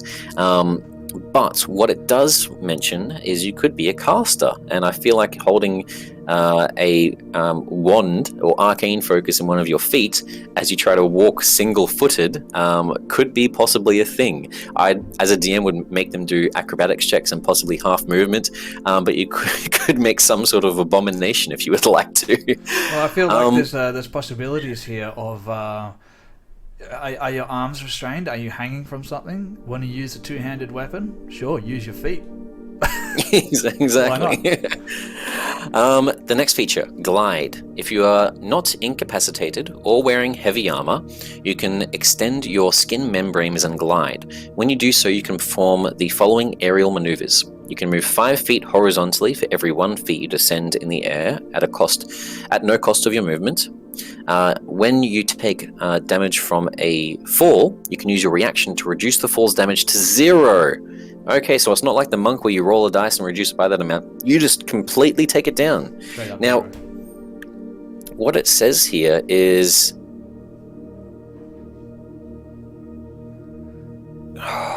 this could be a little bit loophole broken, where you could not extend your membranes at the last second to extend it, and even though technically velocity wise you wouldn't have decreased your speed, you could then just use your reaction to reduce it to 0, and you can with a Hadozee you can superhero land.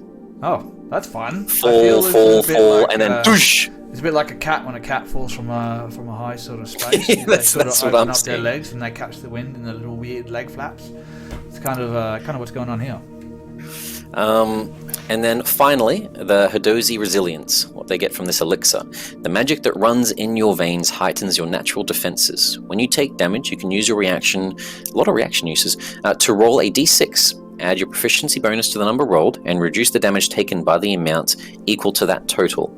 You can use this trait a number of times equal to your proficiency bonus, and you regain all expended uses when you finish a long rest.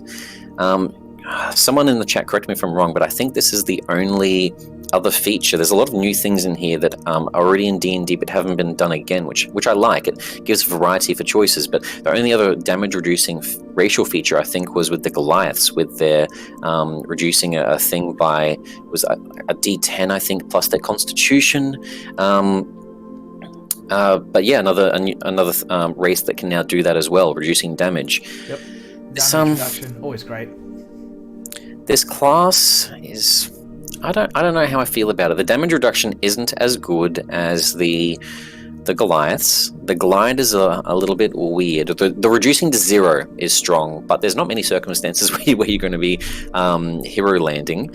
The dexterous feat is useful, but a bit awkward, because obviously if you're trying to do something with that, it's not going to be permanent, because otherwise, like I said, you're going to be walking around on 1 foot forever. The climbing speed is useful, but obviously I would always pick a Tabaxi over this. The Hadozee, I think, needed a little bit more love and a little bit more work. I'm just going to go out and say that. I'm going to be the negative Nancy. I could enjoy playing these characters. I think, like you pointed out, the use of reactions for their traits. Obviously, action economy is very important when it comes to playing Dungeons and Dragons. Reaction is one of those ones that often goes unused for rounds and rounds of combat unless you're taking an attack of opportunity. So having a couple of reactions, and look, reducing your fall damage. I don't know about you, Christian, but I love killing my players with fall damage. So that's depends on what campaign you're playing. If you're playing with me, hey, it could save your life.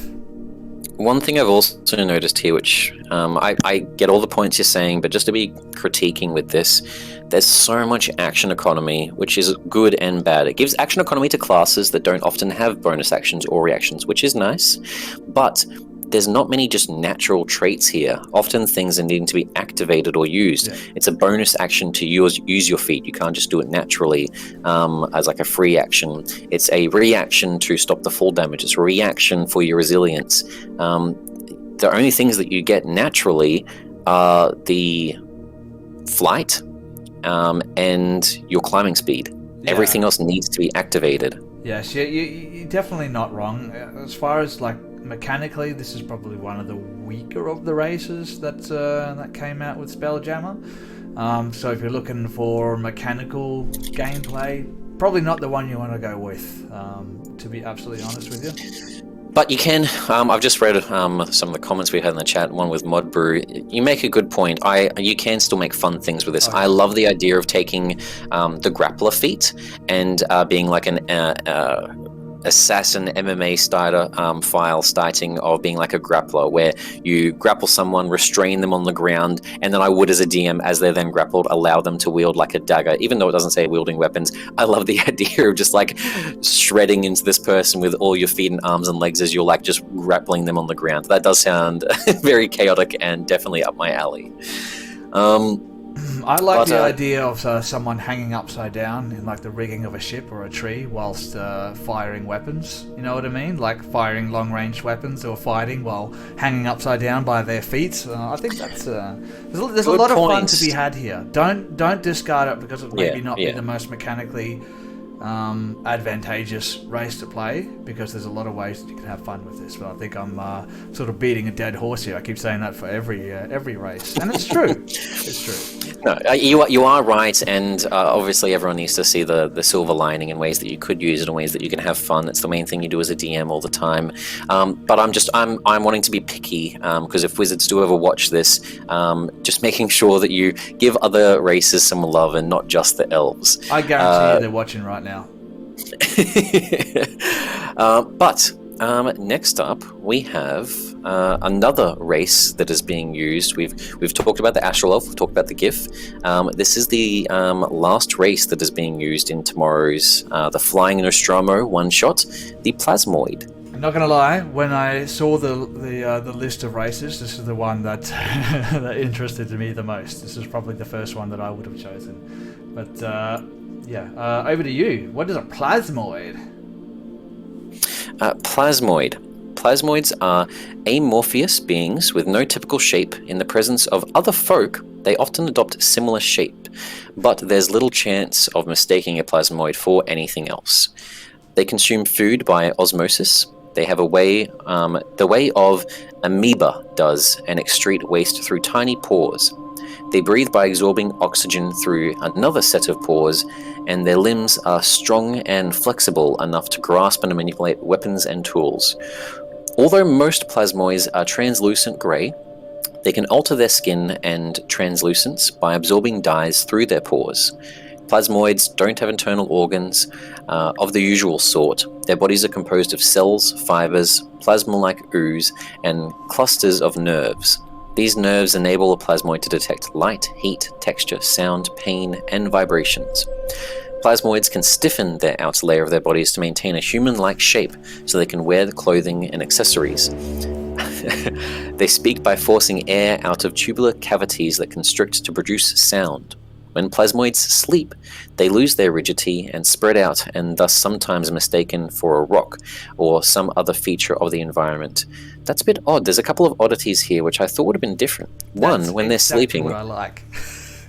When plasmoids sleep, they lose their rigidity and spread out, and are thus sometimes mistaken for, I feel like that should be a puddle, not a rock. I feel like a puddle makes more sense, some sort of puddle or thing of goo.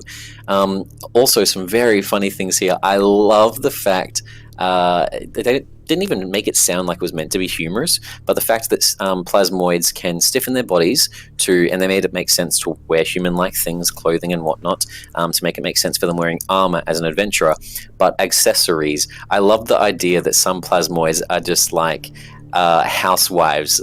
Like, I need to have my neck constantly stiff and my wrists so that I can wear my bangs and my jewelry. You could totally play a diva plasmoid. I love the idea. Like, that's the reason why they want to have a human-like shape, just so that they can wear the latest Gucci. Or if you're playing a plasmoid bard, you can have a plasmoid gangster rapper, so he can stiffen his body so he can wear his big chain, big bling chain. Also, the way they explain their skin and their nervous system makes it sound like certain spells they wouldn't deal more damage. As a DM, I wouldn't do that, but they would be extremely painful for plasmoids. The first thing that came to my mind is if someone cast Inflict Wounds on a plasmoid. That would be horrendous for that race to experience. Inflict Wounds, you touch a creature, and then create nauseous wounds across their body. Considering their body sounds like it is just a mass of muscle and nerves, that would be horrible. Yeah. I mean, it would be. I mean, I'm not gonna lie. It sounds like sounds horrible, regardless of whether or not you're a plasmoid. But if your whole body is just a cluster of nerves, then yeah, I could imagine. Imagine your whole body is just, you know, that part of your elbow when you smack it and it goes all tingly and feels terrible. That's basically what a plasmoid is. They're just all that, which just sounds horrifying. On a better note, they don't have blood, so they're not bothered by mosquitoes, which is A+ for me, which is why I want to be a plasmoid, because I hate mosquitoes. Very true. I hate mosquitoes almost as much as I hate the Apple company. When that right at the start, it mentions that there's a little chance for mistaking them. So just like the art suggests, and what everyone can probably see, is even when they take the shape of a human, they're still just a blob, which I think is really funny. It's not pretty in any sense. Could you imagine if you have a plasmoid that is proficient with the disguise kit? You put a fake mustache on them, some googly eyes. This is why I want to play a plasmoid. This is the weirdest character, or the weirdest race, I think. So I'm just imagining not only that, but like a plasmoid assassin, and the assassin feature where you can pass yourself off to look like someone else as you disguise to look like them. I'm just imagining that where roleplay wise, it's not even just narrative. If you're an assassin, it's actual mechanics. That other NPC needs to make an investigation check, otherwise they think you're real. So you're pretending to be the king or queen, and you just blue face, and just no eyes, with a fake nose, and the NPC has to roll an investigation and you could convince them that you're actually the king. I'm thinking one of those bargain basement disguises where it has like the glasses with the fake eyes in them and the little mustache and like a top hat and a trench coat. Oh, hail! King Goobly-Goop. Just imagine the Futurama episodes with the living water people. But the plasmoids, so they do actually have some very strong abilities. These, unlike the Hadozee and the Giff, which kind of didn't have as many options, these do have quite a few, and I like it. They've got some good ones. They are considered an ooze, so another creature type, but unique. I don't think there's any spells that interact with that, but you could have some fun ways of having gelatinous cubes and things like that, possibly being friendly to this race rather than just straight away trying to eat them. I like the narrative with that. Size, medium or small, you just choose it when you select the race. Walking speed, 30 feet. I find it odd they don't have a swimming speed, but I'm not sure, just myself. They do have amorphous, so you can squeeze through a space as narrow as 1 inch wide, providing you are wearing and carrying nothing. Additionally, a separate thing, so you don't need to be naked for this one, but you have advantage on ability checks you make to initiate or escape grappling checks. Now, the good thing it says is also initiate. So, first of all, the first thing, 1 inch wide. That's basically giving you the feature that elemental spirits have, elemental spirits of air, fire, water, where you can squeeze through those small gaps, which is going to break a lot of games yes. With keyholes underneath doors, everything like that. Arrows. Let's bloop, through you go. Plasmoids are going to be getting through everywhere and anywhere. Perfect roads. Basically, if it has a toilet, a plasmoid can get in there. Yep. And then the advantage on initiating or escaping means these guys are going to be very good frontliners, fighters, barbarians, things like that. It's just going to be... I like how they're already starting off very versatile. Next up, they have dark vision, so they can see 60 feet in front of them. Now, one thing that Mod commented again earlier is that they detect basically in emotions, heat, vibrations, things like that. The fact they have dark vision, I'm not sure how I would tell people. I think I would try to make it sort of like, I would explain it being like infrared, where they can see shades and colors no matter what. But when it's dark, obviously the temperature of everything goes down, so everything becomes a very similar shade of blue, so it starts to look like to them the same sorts of shades, and it's harder for them to see. I think that's how I would do it narratively wise. I would I would just say, they have sensitive nerves which they can just move around in their body, basically, that pick up, variations in the visible light spectrum. Sven, you're breaking the game for yourself unknowingly. You're going to have a bunch of plasmoids that are going to have 360 vision. They're never going to be surprised ever, because they've got paws all over their body. Let's face it, there's no facing in Dungeons and Dragons anyway, so when someone's sneaking up behind me, I was facing that way, so that doesn't really make too much of a difference. And hey, if you could move your eyes down to your crotch, isn't that something that you would do? Okay, next up, hold breath. You can hold your breath for 1 hour. Very, very versatile, obviously, for water-based campaigns. Obviously, in Space Jammers, it's useful in case people are having like the atmospheres of space, even though that's not a thing in space, in Spelljammers. You can breathe in this astral sea, which is very odd. The next feature, natural resilience. You have resistance to acid and poison damage. You have advantage on saving throws against being poisoned. Now, this is stronger than the Autognomes, because this is resistance to 2 damage sources. Obviously, the Dungeons and Dragons game doesn't have an infinite amount of damage sources. There's a limited amount of them, so giving you 2 straight off the bat is big news. If you play this as a barbarian, you have the advantage on initiating grapple checks. You can move through spaces and get into where you need to fight people. You can see in the dark. You can breathe for 1 hour if you need to fight underwater in space. And then if you're also playing, say, a Storm Herald barbarian as your subclass, you then get resistance to 1 damage type, so you straight away you have resistance to 3 different damage types. You're raging, you then have resistance to slashing, bludgeoning, piercing. You have resistance to 6 damage types off the bat. Yeah. And that's level 1. Level 1. Do you get that with your subclass at level 1? Oh no, yeah, you would need to be level 3. Sorry, level 3, but resistance to 3. And I feel like I like this because it helps people not pick Bear Totem Barbarian. Yay, that's always a plus. I'm so sick of Bear Totem Barbarians, I feel like banning them from my games at this point. Bear Totem Barbarians and Astral Elves, banned from now on. But natural resilience. Shape change as the final feature.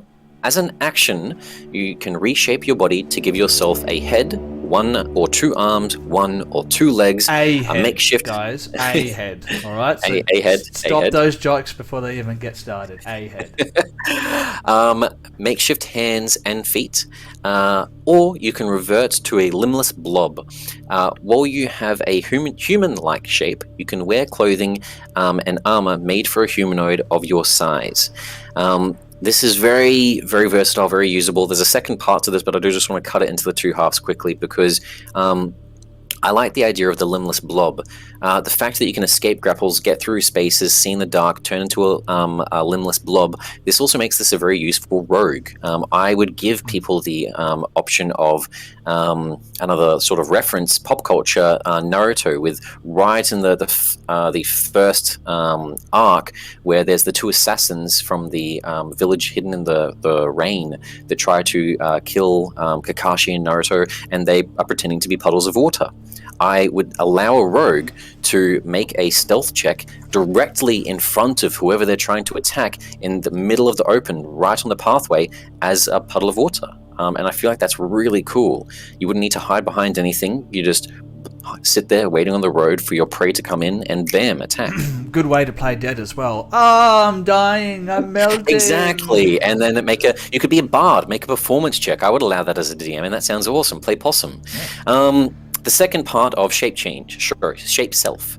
As a bonus action, you can extrude a pseudopod that is up to 6 inches wide and 10 feet long, or reabsorb it into your body. So reabsorbing is also, just to reiterate there, or reabsorb, so it means it's also a bonus action to reabsorb it, so you need to have 2 bonus actions to do that. As part of the bonus action, you can use this pseudopod to manipulate an object, open or close a door, or pick up or set down a tiny object. The pseudopod contains no sensory organs and can't attack or activate magic items or lift up to 10 pounds. So it's not very versatile in what it can do, but this is especially useful for say you have that generic dungeon master start where you're all locked away in a prison and you're waiting for something to happen, you can do this to start lockpicking yourself free. You can use this to grab the keys that are hanging on the wall 10 feet away from you. 10 feet's a long distance. Let's face it, if you're locked up and there's bars, if they're more than 1 inch wide, if they're 1 inch wide, it's not stopping you anyway. Well, no, say if there's some sort of magical item that's restraining your form, keeping you like shocked and unable to turn into a amorphous state. The reaching for 10 feet, I can see it being very useful in many, and even in Spelljammers. Say there's situations that you always see in space movies where something's just out of reach, floating away through space. Yes. You send out that pseudopod, grab it, and bring it back. It makes you a good ship repairman. But that is the Plasmoid. I don't know why they're the only art that is riding space hamsters. It's not mentioned in any of their story. I Did know. they have a good That's relationship what I was laughing with them? about earlier. I scrolled down and saw that artwork and I was like, why? But I don't care why, because it's great. And when something's great, the reason for it becomes less relevant. Look at that. That's amazing. It's very cool, very cool. But yeah, that is the Plasmoids. That is the Plasmoid. Last up, for yourself to handle, we have what was really requested in 4th edition and early editions in Dungeons and Dragons, and in many expansions. I found this out. Was originally a race, but had only just been released for us, and for a while had been a monster. The Thri-kreen. The Thri-kreen? The Thri-kreen? Is that right? I've got the monster I don't know sheet up. this D&D has it's pronounced. So give me 1 sec. Oh. Thri-kreen. I am. Okay. Yes. Okay. All right. So the Thri-kreen have insectile features and 2 pairs of arms. Their bodies are encased in protective chitin. They can alter the coloration of this carapace to blend in with their natural surroundings. Although Thri-kreen don't sleep, they do require periods of inactivity to revitalize themselves. During these periods, they are fully aware of what's happening around them. Thri-kreen speak by clacking their mandibles and waving their antennae, indicating to other Thri-kreen what they are thinking or feeling. Other creatures find this method of communication difficult to interpret and impossible to duplicate. To interact with other folk, Thri-kreen rely on a form of telepathy. And there's their artwork. That's very interesting. Thri-kreen is a selectable language for other races, but I as a DM, I don't think I'd let anyone choose it unless they were Thri-kreen, because the wording there, impossible to duplicate, because none of the other races would have these mandibles to recreate that clicking and clacking. Unless they've got 2 halves of a coconut. Or you just Monty Python style. Exactly. Or you just limit it to their ability to understand Thri-kreen as opposed to being able to speak it as well. Okay. I like that. But before we get into the features, I do have their monster set sheet up, which was already released in 5th edition. I wanted to quickly go over it first and see what similarities Wizards have chosen to keep, if you're okay with that. Okay, yeah, cool. No worries. So, the Thri-kreen, a medium humanoid, chaotic neutral, AC of 15 naturally, so they get a higher armor class. This isn't wearing any armor. Yep. They have 40 feet of movement. They have skills in perception, stealth, survival, 60 feet of dark vision, language, Thri-kreen. Chameleon carapace. Thri-kreen can change the color of its outer body to give itself advantage on dexterity stealth checks made to hide. Standing leap. The Thri-kreen has a long jump of 30 feet and can jump 15 feet high without needing a running start. And then attacks. Has multi-attack with bite and claws. Claws is generic 2d4, but bite is makes a constitution saving roll on top of the damage, or the creature is poisoned. And if they fail by 5 or more, they're then paralyzed while poisoned that way. They can repeat the saving throws on each of their turn. Okay. So I'll be interested to see if there's any of those features. So what do we have for their traits? I'll just go through them and I'll try and remember what you just said. So first of all, and this is different from the stat block that you just read out, the creature type in this is a monstrosity. And not a Straight off the bat, something which makes more sense, I feel. Yeah, I agree. Yeah, I don't think this should be counted as a humanoid. I think monstrosities would be better, and I think you should probably use that in the monster stat block as well. I'd probably do the same. Yeah, I'd probably change that now as a DM, because they are bipedal, but the clarification from things like halflings, gnomes, and elves compared to this is very different. There's a big difference, yeah. Obviously, like the body is entirely different. They have those, I don't know, is bifurcated legs? Is that the right word? I don't know. I'm not an English professor. Size, medium or small. I'm pretty sure it was just medium on your stat block, if I'm not mistaken. Yeah. Yep. You can choose the size that you want. This is different. Your walking speed is 30 feet. I think you said 40 feet. Yeah, a little bit of a nerf. So a bit slower than your monstrous compatriots. Companion. Yeah. Chameleon carapace. The chameleon carapace is much different in these traits as opposed to the stat block. So I think you said natural armor of 15 for the monster stat block. This is 13 plus your dex mod, so it's usually going to be around about 15.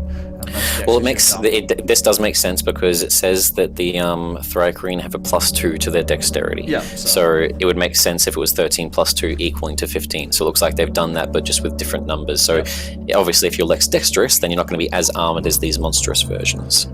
Levels but out. They did keep the second part here. Makes sense. A little bit of yeah. All right. So as an action, you can change the color of your carapace to match the color and texture of your surroundings, giving you advantage on stealth checks made to hide in those surroundings. I feel that's worded differently.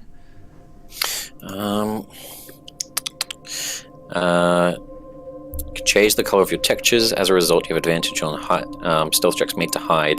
So the one thing that it says here is surroundings. So this one just says hide. So the normal Thri-kreen could like stand in the open and then just kind of like start to become invisible almost. This one sounds like it needs to be against a certain almost like geographical terrain to actually be able to do that. It needs to be at like a static location. You obviously you can't move, or that's not going to be relevant for you. That advantage on stealth checks. Dark vision. Excuse me. You can see in dim light 60 feet of dark vision. Nothing out of the box there. I think that's the same as the stat block. Secondary arms. You have two slightly smaller secondary arms below your primary pair of arms. The secondary arms can manipulate an object, open or close a door or container, pick up or set down a tiny object, or wield a weapon that has the light property. This is where things get fun. So this is the one so far, unlike the Plasmoid and other classes that have additional uses, like the Luxodon, for example, with its trunk, which is another racial feature they have.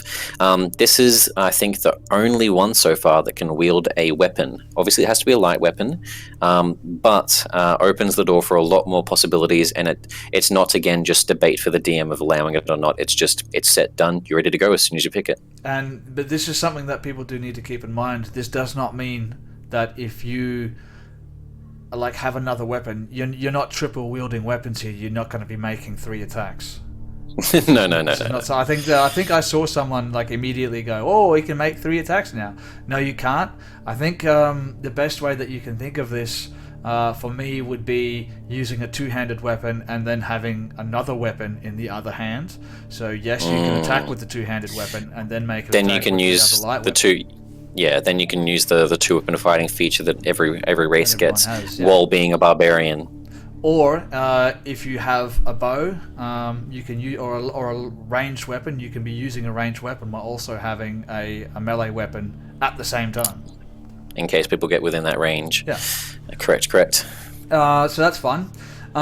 Sleepless. You do not require sleep, but can remain conscious during a long rest, though you must still refrain from strenuous activity to gain the benefit of the rest. Now this is different from those other ones that require meditation or you to be inactive for a certain period of time. You just don't need to sleep at all. You just can't be doing strenuous activity. I think this one's like the Astral Elf. This is the part where the Thri-kreen gets too overpowered. Everything so far has been okay, but if you take the alert feat, where you can never be surprised, it takes away a lot of opportunities as a DM to set up ambushes, surprise attacks, sneaking up. It shuts down a lot of what is usually involved in Dungeons and Dragons, and I don't know how I feel about that. I like the idea of possibly like the Astral Elf or the Autognome, where they go still sleeping, But this, where it says they can remain conscious, in those other states, the creature has to be motionless. If it's shutting down, it's facing one direction. You can plausibly say how they still get snuck up on. In this sleepless state that the Thri-kreen have, it removes that, where the person can still be walking around. If they have the alert feat, it means the party's never getting surprised ever again, basically. Yeah, this is true, and you always have. There's no need now to set watches, because there's someone who can just watch the entire time, which is well, obviously. 1 second while I die. Give me a moment.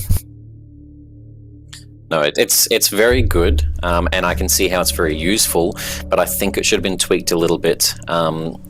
Just how would you word the way that I think I would have worded it is the Thri-kreen. I would have added either a clause of they have to remain motionless, so that way they have to be sitting down facing one direction as they kind of just sit there. The not strenuous activity means that it's not motionless, they can still be walking around.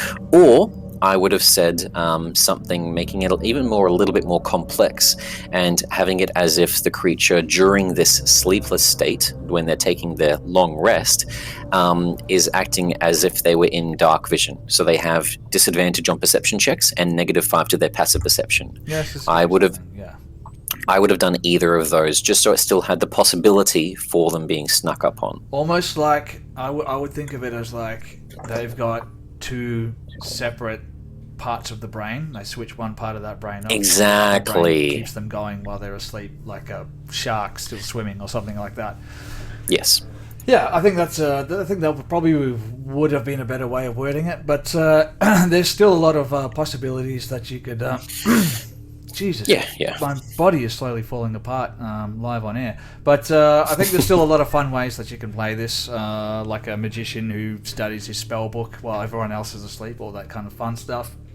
Last one, definitely not the least, we have the Thri-kreen telepathy. So without the assistance of magic, you can't speak the non-Thri-kreen languages you know. Instead, you use telepathy to convey your thoughts.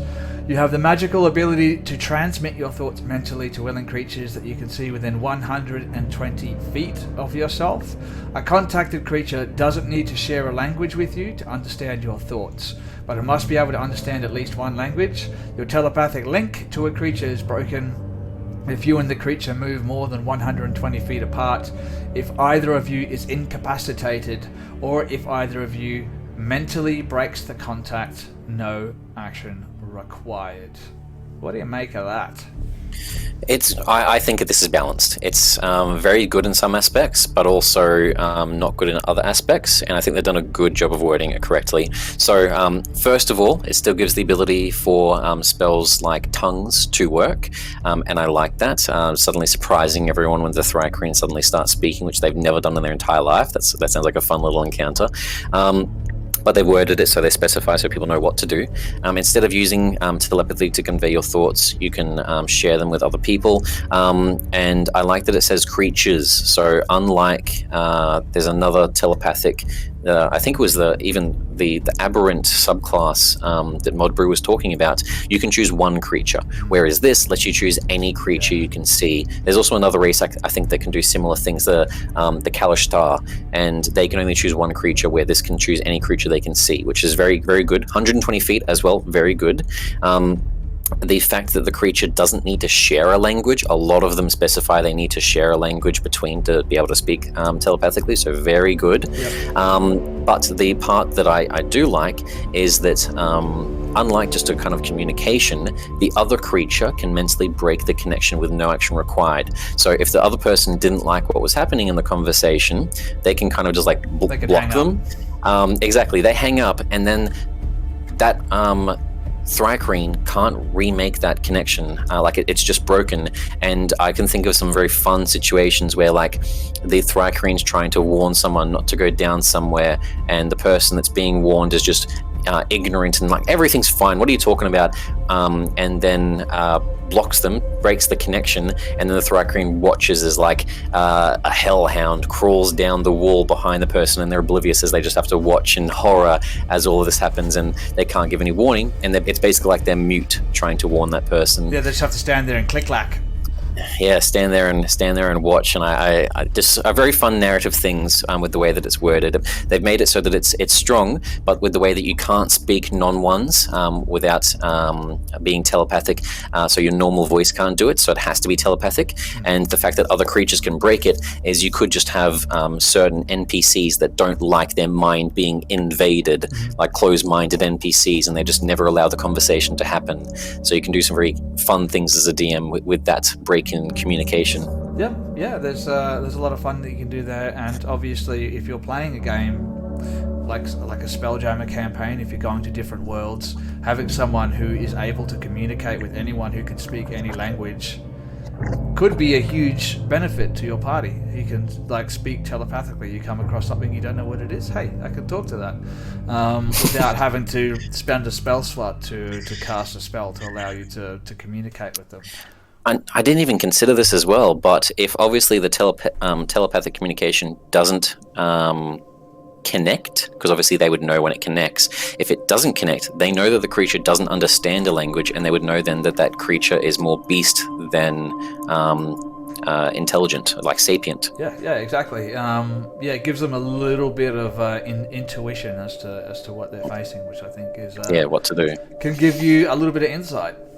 No, I like the Thri-kreen. I feel like other than the sleepless, which could have been worded slightly, but it's one thing. I think they're another good race, just like the Giff and the Autognome. Alrighty, and that brings us to the end of the races in the brand new D&D sourcebook, Spelljammer Adventures in Space. Is there anything else that you wanted to cover before we call it a night? Yeah, so just quickly, a couple of minutes going over the created race, a concept for what you could do with some of these ones. I made it before the show and leaked it a little bit at the start, but I've made a level 6 adventurer, and we'll go into it, and luckily, he is a Thri-kreen, the last one we've just gone over, so everything's still fresh in all the audience's minds. I'm about to leak a little bit now. So, I have made a character called Iricus. Iricus is a small ant-like Thri-kreen, and he is a level 1 fighter first, and then additionally a multi-class level 5 wizard.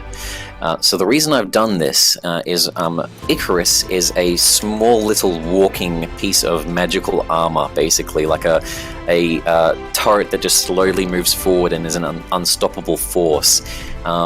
His background, to go over it first, is the Astral Drifter, so the one we were talking about, someone that's made a connection with this divine entity. So the way that I'm thinking of it is Icarus is a small ant that lost his colony that he came from, found this dormant deity in the astral sea, and was gifted these powers, turning it into this amalgamation of armored carapace, exoskeleton, and spells, and is now kind of just like a walking abomination. I'll probably use him as like an NPC to fight some adventurers. But what I've done with him is point by system first, so 15 intelligence, 15 constitution with +1s from separate areas that we'll go over in a second. So he's got 16 intelligence, 16 con, wisdom 12, charisma 11, dex 10, 9 strength. So he's mainly constitution and mainly intelligence, giving him as much hit points as possible and making his spells as strong as possible as they could be for this level. The fact that he's a fighter level 1 means that he has proficiency in martial weapons and heavy armor and shields, 3 very important things. Also, the fact that he has Astral Drifter means that he is proficient in Giff, Primordial, so I've chosen a couple of language here. So Primordial being like the primordial language of the god that spoke to him. Giff, so Gith, which are another like spacefaring race in the sort of Mind Flayer story, and common. And Icarus wields plate mail armor, a shield, a short sword in one of his small hands, a staff in one of his large hands, a shield in the other large hand, and nothing in the fourth small hand, if you go clockwise around his body. Sword, staff, shield, nothing. The reason this is very specific, to min-max a little bit, which you do as a DM if you want to obviously challenge the players, he also wields a cloak of protection, because I figured as a level 6 he would have some sort of loot for the players to get when they defeated him, so an uncommon item. And what this essentially does is his AC naturally is 22, so this guy with being a level 6 would be only fighting a group of maybe 4 level 2s or 4 level 1s, if anything. And so he'd be like one of the first small guys that they would fight. Maybe a messenger of this deity flying through space that is like the players are trying to seek, and is like an evil deity. But they come across him, 22 AC, so already off the bat very hard to actually hit with anything. Being a wizard and having a cloak of protection, he already has a good bonus in most of his spell saves, constitution and strength being the highest, being a fighter. And the idea behind it is he wields the cloak around himself, hiding his form in his body, with his staff walking and shield in hand. And to the players, the way that this would come across is he doesn't have a free hand to cast spells, so the staff probably looks like a walking staff rather than a casting staff. And he has a shield, so he doesn't have any offensive weapons. So at first glance, this small, crepid, old-looking Thri-kreen ant looks like just an elderly, weak man. There's no threat to them. Little do they know, hiding underneath the cloak is all the offense. A short sword in one hand that can stab through the cloak as a hidden attack, and a free hand for spellcasting. He's got the arcane focus in one hand, and the other hand to cast the spells for the somatic part of his spells. He then, on top of all of this, his school of wizardry is the abjuration. So further making him just a powerhouse where if casters try to attack Icarus, counterspell. If the fighters and barbarians finally get advantage and grapple him or reckless attack, shield, raising his AC all the way up to a whopping 27. Which as level 1 or 2 adventurers is not going to be something you're probably going to be hitting ever.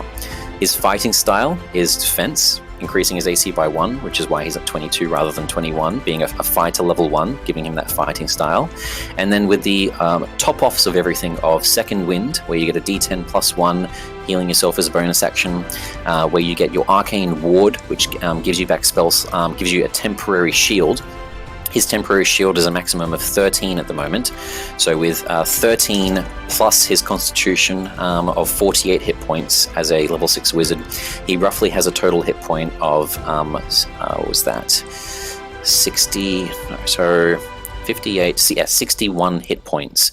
An average wizard, I worked out the maths before the session, usually has around 36 hit points. At level 6, so he's already pumping a good extra like 20 hit points on top of these, which is for level 2 or 1 fighters, that's probably a good entire round of combat more that he can take, more action economy, more things that he can do. And to top the last couple of bits of all of it off, most of his spells are a lot of utility-based abjuration spells to increase that shield, let him keep healing as he's casting them. Shield, snare, alarm, arcane lock, counterspell, dispel magic, protection from energy. All of those that I've just listed are all abjuration spells. The additional ones that he has, if he uses them, are to make him harder to hit in combat. Silvery barbs, mirror image, things that just improve that for him. His cantrips, to make sure that his spell slots are obviously being used to the best of their efficiency, are then his damage source of Acid Splash, Frostbite, Lightning Lure, Mind Sliver, Thunderclap, Toll the Dead, giving him a range of different damage sources to deal from in case the party has resistances of different types. Finally, the last feature is what was chosen as his level 4 feature of Eldritch Adept. So Eldritch Adept lets you choose one Eldritch Invocation, which was granted to him by this astral deity that touched him and granted him with knowledge and granted him with his Mage Initiate. And what it also granted him was the evocation to cast Mage Armor at will without expending a spell slot. This means if Icarus ever manages to escape from a fight, Icarus can then permacast over and over and over every 6 seconds Mage Armor, which is a abjuration spell, which then retops up his arcane shield back to full.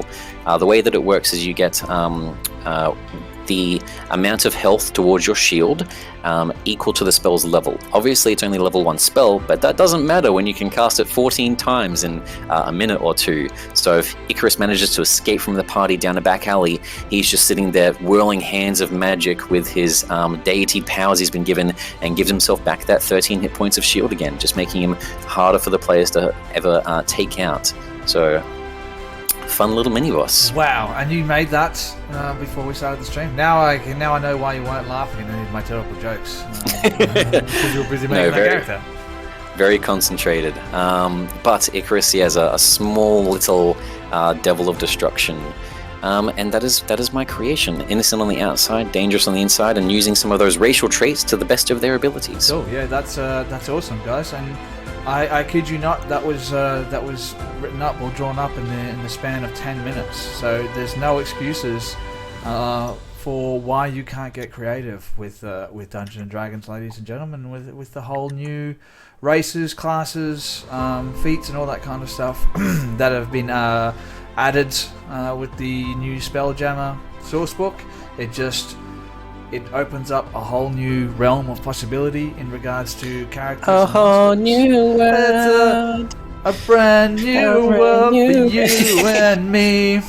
I'm not lying. My eldest son was just in the Aladdin musical. That's why I know those words. Cool. But yeah, no, that goes over everything. So catch us tomorrow, guys, and obviously, like my amazing creation with Icarus, you'll be able to see 5 creations from the Astral Elves, the Giff, and or Giff, depending on how you say the race, is what they say, and the Plasmoid. So come and check it out, see what people have done. It's high level; they're all level 10s with magical weapons, so you can see what people have decided to do, fun roleplay, or making a strong character. And obviously, as all of Crit Miss streams are, interactive with those cards. So you can, the people that are min-maxing, you can punish them with some bad cards, and the people that are having a bit of fun roleplay, you can give them some benefits. Give those natural 20s to the DM. I am excited to see if that's what you can do with those character traits. Imagine what he could do with a natural 20 during a gameplay screen, ladies and gentlemen. So yeah, tomorrow night's 8 PM Australian Eastern Standard Time, right here at twitch.tv/crit_n_miss if you're watching this back on YouTube, or listening on Spotify or Google Podcasts. If I decided to put it up there, you've probably already missed it. But hey, that's alright, because I'm going to be putting that episode up on YouTube and all those places too, so you can still watch it, you can still catch up. Make sure you check out Hermes D&D services up on the Facebooks, on the Instagrams, on the TikToks, and all the other places where all the cool kids like to hang out on the internet these days. Give them a like, join those give them socials. a follow, and you go into the draw to win some source books. And they're right. Yeah, digital gifts. Give it a chance. 5 chances. See how your luck goes. That's right. But yeah, no, I'm very keen, and I otherwise until tomorrow. Hopefully, no one dreams of space clowns. I had forgotten about them, and now that you've brought them back up again, yeah, I can guarantee you I'm going to be dreaming about space clowns. So thank you for that. And you know You're what? welcome. Before we go, should we give a little bit of a tease about what's been going on behind the DM screen? Yeah, so we've just received the logo, just getting some finishing touches because I realized I gave the wrong name, but she's totally fine with that. But our podcast, we talked about it a little bit last time, but the Dungeon Delve, where we're going to be teaching people about the different worlds of Dungeons and Dragons, different races, monsters, if there's personal subclasses that come from there, like the Artificer from Eberron, and just teaching people about the world, whether you're a player wanting to make a more intricate character, or if you're a DM wanting to write your own homebrew, or even just try to get better as a DM if you haven't done it before and you're trying to dip your toes in it. We're going to be teaching people about all of this. And with most of, obviously, Crit Miss streams, these podcasts, pre-recorded, we're going to have votes after them where the audience and listeners can then decide what we're going to talk about next, so that you can influence it and decide what's more interesting to you and have a little chat in it. But we've recorded all the first episodes, everything's done, it's just the editing that needs to get finished, and that should be out in the next couple of weeks. That's right. We're currently just finishing up the editing and all that kind of stuff, so it's a little bit out of my hands at the moment, but we're going to put that up as soon as we can. Make sure you're following us on all those different socials to catch all the updates for that. Even if you don't like Dungeons and Dragons, you should still listen to the podcast, because it features not only the wonderful, phenomenal DM Christian, but also me cracking terrible jokes left, right, and center, and ruining Christian's train of thought. So if you like that Trying kind to of be thing, professional here. Look what I got to work with, guys. Exactly, you got to work with me. But hey, beggars can't be choosers, right, Christian? Anyway, No. Good night, ladies and gentlemen. We'll see you tomorrow night. Thank you for joining us. This has been Crit and Miss with special guest Hermes D&D Services. We love you. Stay excellent, and we'll see you in space. Bye. Bye, everyone.